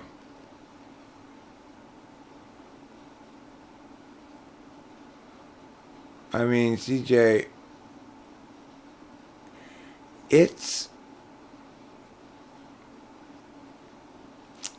I'm experiencing something like that myself, which is, it's like when you're friends with somebody and they're still drinking and you quit, which is different what you're talking about, but regardless, there can be some resentment on their part. Not, it's like, I get some sense that, like, Eric should drink still from Corey, for example. He knows it's not true, but I think he misses drinking with me, and I think he doesn't really get it because he doesn't really have that kind of problem with alcohol at all. He's got a weird relationship with it, but he's not an alcoholic in any sense of the word that I would normally think is meaningful. He's a good drunk, and he's never one to like day drink really, unless maybe he's on vacation or something, and he's also mostly wants to drink when he's happy and stuff, not like to kill his emotions or something. Like his wife likes to drink to kill her non-stop suffering. Wait, Happy New Year. Oh, Happy You got New Year. this face that said, "What does that sound?" Oh, those are fireworks going off because it's midnight. Oh, that's so nice. I too thought, is there an intruder outside? Yeah. But no, it's just fireworks. Happy New Year. Happy New Year. Let's look up on the internet what places are open fast food right now. Okay. So,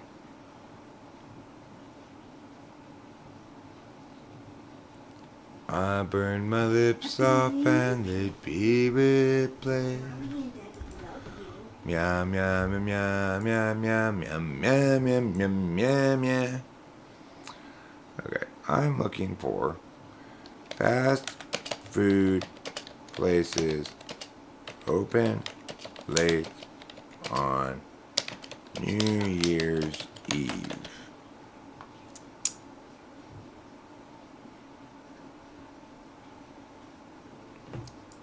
Yes, that's what I meant. Okay. If I Google that are open late on New Year's Eve, you should not give me results with a note. New Year's Eve might affect these hours. You're not answering my question properly, Google. Because I specifically want to know that it's open despite being New Year's Eve, now New Year's Day. Yeah. In and out. Are you open? And if so, are we in the mood to wait in a line? Is Tommy's open? It is Saturday night, right? Mm-hmm. Is Tommy's open right now? I could go for a chili burger.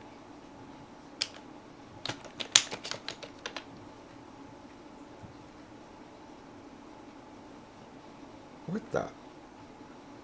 Okay, now this is more like it. Where is this one? Is this the one in Eagle Rock? Why does this one close it? Oh, I see. It closes at 1 a.m. too. But why? Oh, that's a takeout. This one's 24 hours. Where's this one?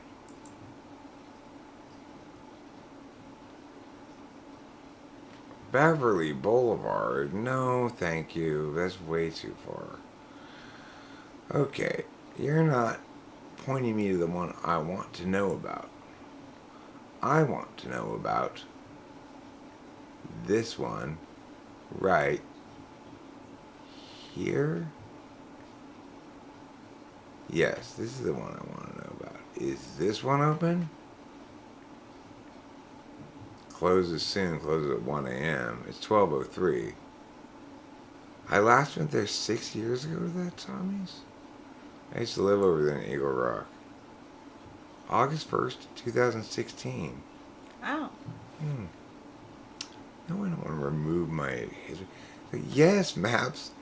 Yes, keep track of everywhere I go. And yes, make a list of it. And make it as public as possible. Stop trying to protect my privacy. God. Everybody's so privacy obsessed. It's like, I keep trying to tell Google, it's fine. I don't care. But Google keeps trying to protect my precious privacy. Okay, well, it looks like Tommy's is open. Okay. So let's try the one in Pasadena. If it's not open, we'll go to the one in Eagle Rock. We'll still have time to get there. Do you think that I can get like cheese fries or something. Yeah, what do you want? Just fries. Oh, because they have bad fries, that's what you're saying. Yeah. I mean, In-N-Out is better if it's open. Alright, well, look. In-N-Out's on the way to Tommy's. If In-N-Out's open, we'll go to In-N-Out. Okay. I bet you it is. It says it's open to 1:30. Oh, driving safe is actually good advice because there's a lot of drunk people out there. Yeah, you're right. It's a good point. I forget Thank about that for you. New Year's Eve. I forget about that too. I'm not drunk, so it'll be fine for me to drive, but other people may be drunk, and I'm pretty good at avoiding drunk people when I'm driving. Rachel and I were driving down the freeway one time, and we saw this car, somebody apparently fall asleep, and they were like on the side of the freeway, and there's this wall here, and then scrape, Yeah. spark. I guess that woke That them was up. pretty. Yeah, that was pretty real. Yeah. Things got real hard, Yeah, real they fast, did. real now. Real now. And that's when we decided to name all of our children Brody. All 16 of them, girls and boys alike. No chat? All Brodies. Wow. Brody 1, Brody 2, Brody 3, Brody 4, Brody 5, Brody 6, Brody 7, Brody 8, Brody 9, Brody 10, Brody 11, 12, 13, 14, 15, 16. 16 Brodies. Boom. 8 girls, 8 boys. 2 sets of octuplets. That's a lot. Yeah. 2 sets of My wife, Rachel here, has bursts for me now in consecutive years. Each year, 1 set of octuplets. And is currently breastfeeding all 16 children.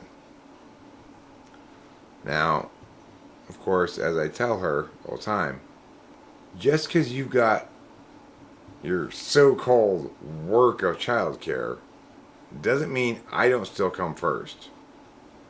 And she's pretty good about it. But it's like, if I hear a child scream, somebody's getting slapped. Either one of the babies or Rachel. That's it. That's how life is. That's how it is around Yeah. here. I'm a man's man, which is to say, really dumb and violent. Yes. All I want to do is hold Kitty's paw right now.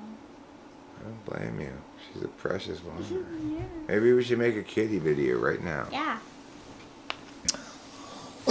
Alright, let's do it before we go to Internet. We'll make a kitty video, then we'll go to Internet. So what song am I going to sing to Kitty to make this kitty video? What do you think?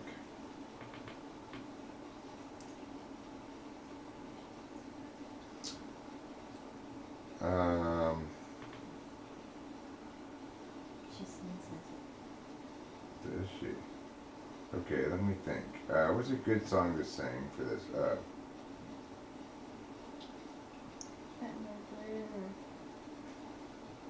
She is the cat beneath my wings. Is that another song you think? Yeah, that was.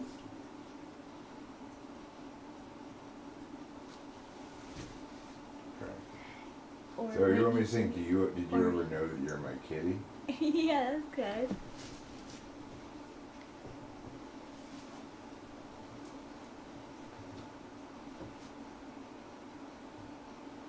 Did you ever know that you're my kitty? Did you ever know that you're my cat? And when I go down here to pet you. I've used up my 15 seconds already. Yeah, it's a little bit It's long. too long. Yeah, it's too long. Let me see if I can come up with a shorter one, such as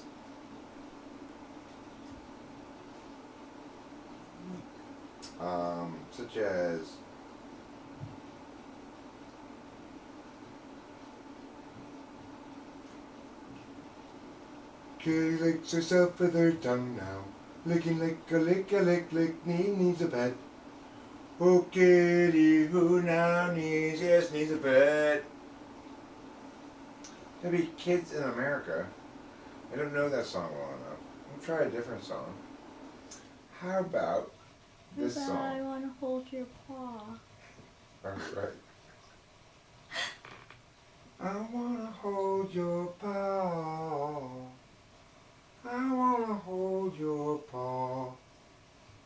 And when you touch me, I feel happy inside. That's a pretty good one.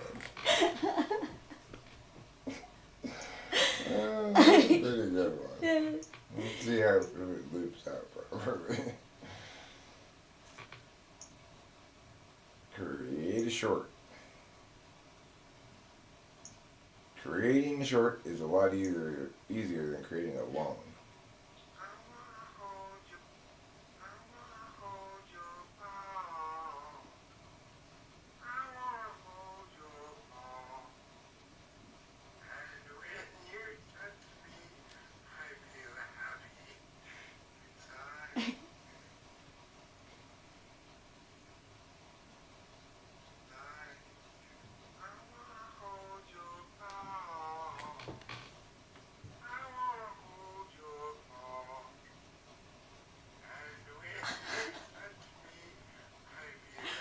Oh, oh my goodness. The participation in the second part of that. Thank you, Pee-Pee. Thank you, kitty, wonderful friend.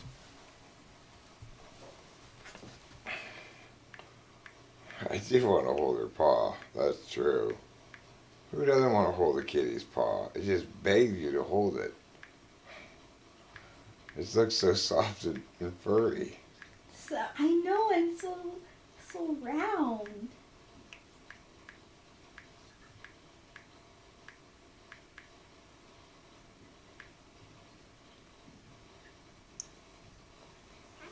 Okay. When it's October 92nd, but everyone is celebrating New Year's Eve. That's not funny. That's dumb.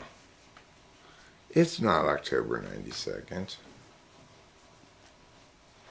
No. October doesn't have 92 days in it. It has 31. Same as flavors that Baskin Robbins has. Okay, so I'm waiting for the short to finish uploading. There we go. I'm going to see it with my eyes. As per Mia. I wanna hold your paw. Oh my goodness. I wanna hold your paw. And when you touch me, I feel happy inside. It's so cute. That is so cute. That's funny. That's such a silly. It's like, what a silly thing to be doing, making these little videos of the cat. But you know what? It's like, I get a kick out of it. The fact that people Yeah. actually watch them is like weird, because I understand why I like to watch it, because it's my cat, you know? But it seems like it has no value as media, really. And yet, it gets more views than any of my other videos. That'll get more views than any of my other videos, Yeah. like my long videos. Yeah. So people really like cats. Yeah. People like cat videos. Yeah, That's people been like- established by the internet for a long time now. True. That people like cat videos. Cat, people like cat videos. But I tell you what else has been established. Eric likes In-N-Out, and right now he's not eating any of it. And if he doesn't get his ass off of this couch, into the car, we have a window of opportunity that's closing. Not good. Any SE Dom worth their weight in poo would say, "Whoa there, you guys are acting like a couple of deliberators." Oh, we so are. And then they might follow even up with that we might need to chiggity check ourselves before we riggedy wreck ourselves, which nobody wants to hear that. No. No. Because I don't want to check myself, and also I want to prevent wrecking myself. Yes, So you do. I'm in a conundrum there. Yeah. Kitty song.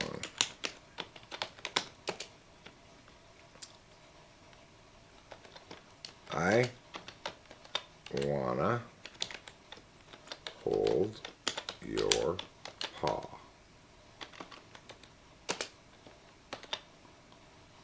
And kitty. It's for kitty. Okay. I want to hold your paw. Not I wanna hold your paw. I want to hold your paw.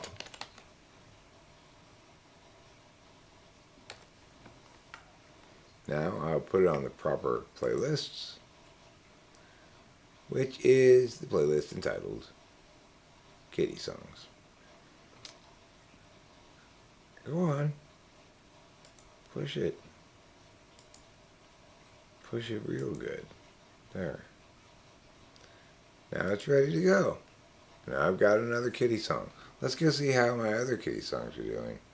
If any of them have gotten onto the feed since the last I've looked. Alright, so we'll go down to here. So looking at when you have a kitty, that's this one where it's this. When you have a kitty, you need to give her lots of pets. Pet her when she can, when she meows. When you have a kitty, you need to give her lots of pets. And that Pet her one- with your hand when she meows. And she just meows in that. And she does meow. But that one is not hit the shorts feed yet. So the thing is, we're looking at a measly, meager what is that word? A meager 59 views, which is very few views. But almost none of them are on the shorts feed because I don't think it's really hit the shorts feed. Or maybe it will be one that won't take. Sometimes one of them, occasionally they don't take, right? So that's that one. Not so satisfying. But then the next one up, know that I'm petting my kitty. This one is now at 954 views in the last 48 hours. And what is it? It's this.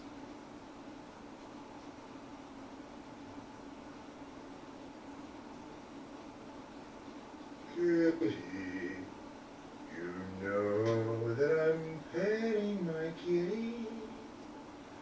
My kitty is becoming pet by my hand. It's a tune of Patsy Cline's Crazy.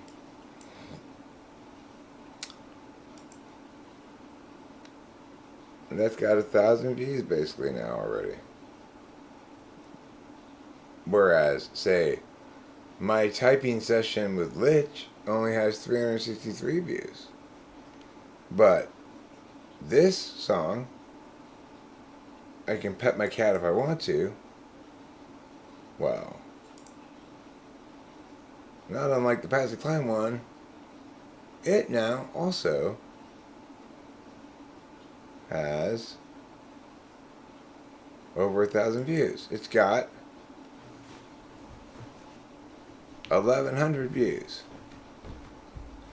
And it's 11 seconds of me singing this. I'll pet my cat if I want to. I can pet my cat behind.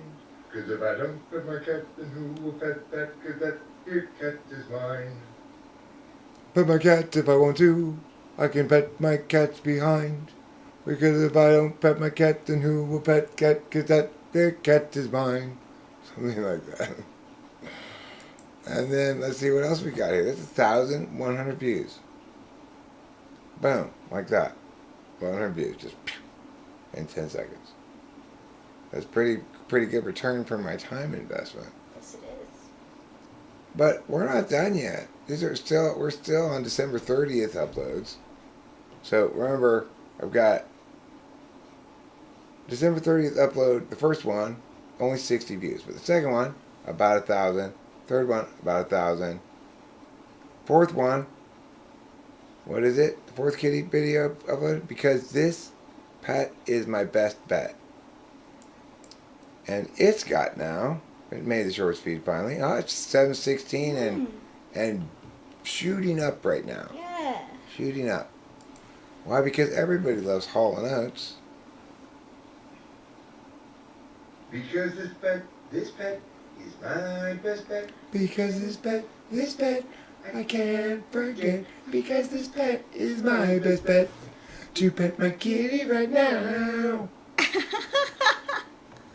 Not bad. Oh my gosh. I feel like you cracked the shorts. It's ridiculous. Yeah. It's absolutely ridiculous is what it is. It's like, okay. But if it's that easy to get all those views, I might as well just throw shit ton. I can make those things all fucking day long. It takes no effort or energy. You just saw it takes like 3 little takes, maybe. Yeah. So that was that one. There's one about that. Do go petting kitty cats, which has Oh wow. 1,100 views. Same day, you know. It's like I put a bunch of these up all at once, right? Yep. All got like over 1,000 views except for that one. This one is still shooting up. Why? Because it recommends a good advice. Kitty cats, even though they're lying there and possibly don't want that. Do go petting kitty cats, even though they're lying there and possibly don't want that. Do go petting kitty cats. Look at that little Even though baby. they're lying there And possibly don't want that. And that's not even a good loop. It doesn't loop out properly. It still has over 1,000 views. And how about this one? What's the next one? Is that all the cat videos I have? Oh.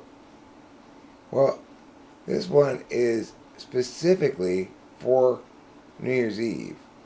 But it hasn't made the short speed yet. And it's this song.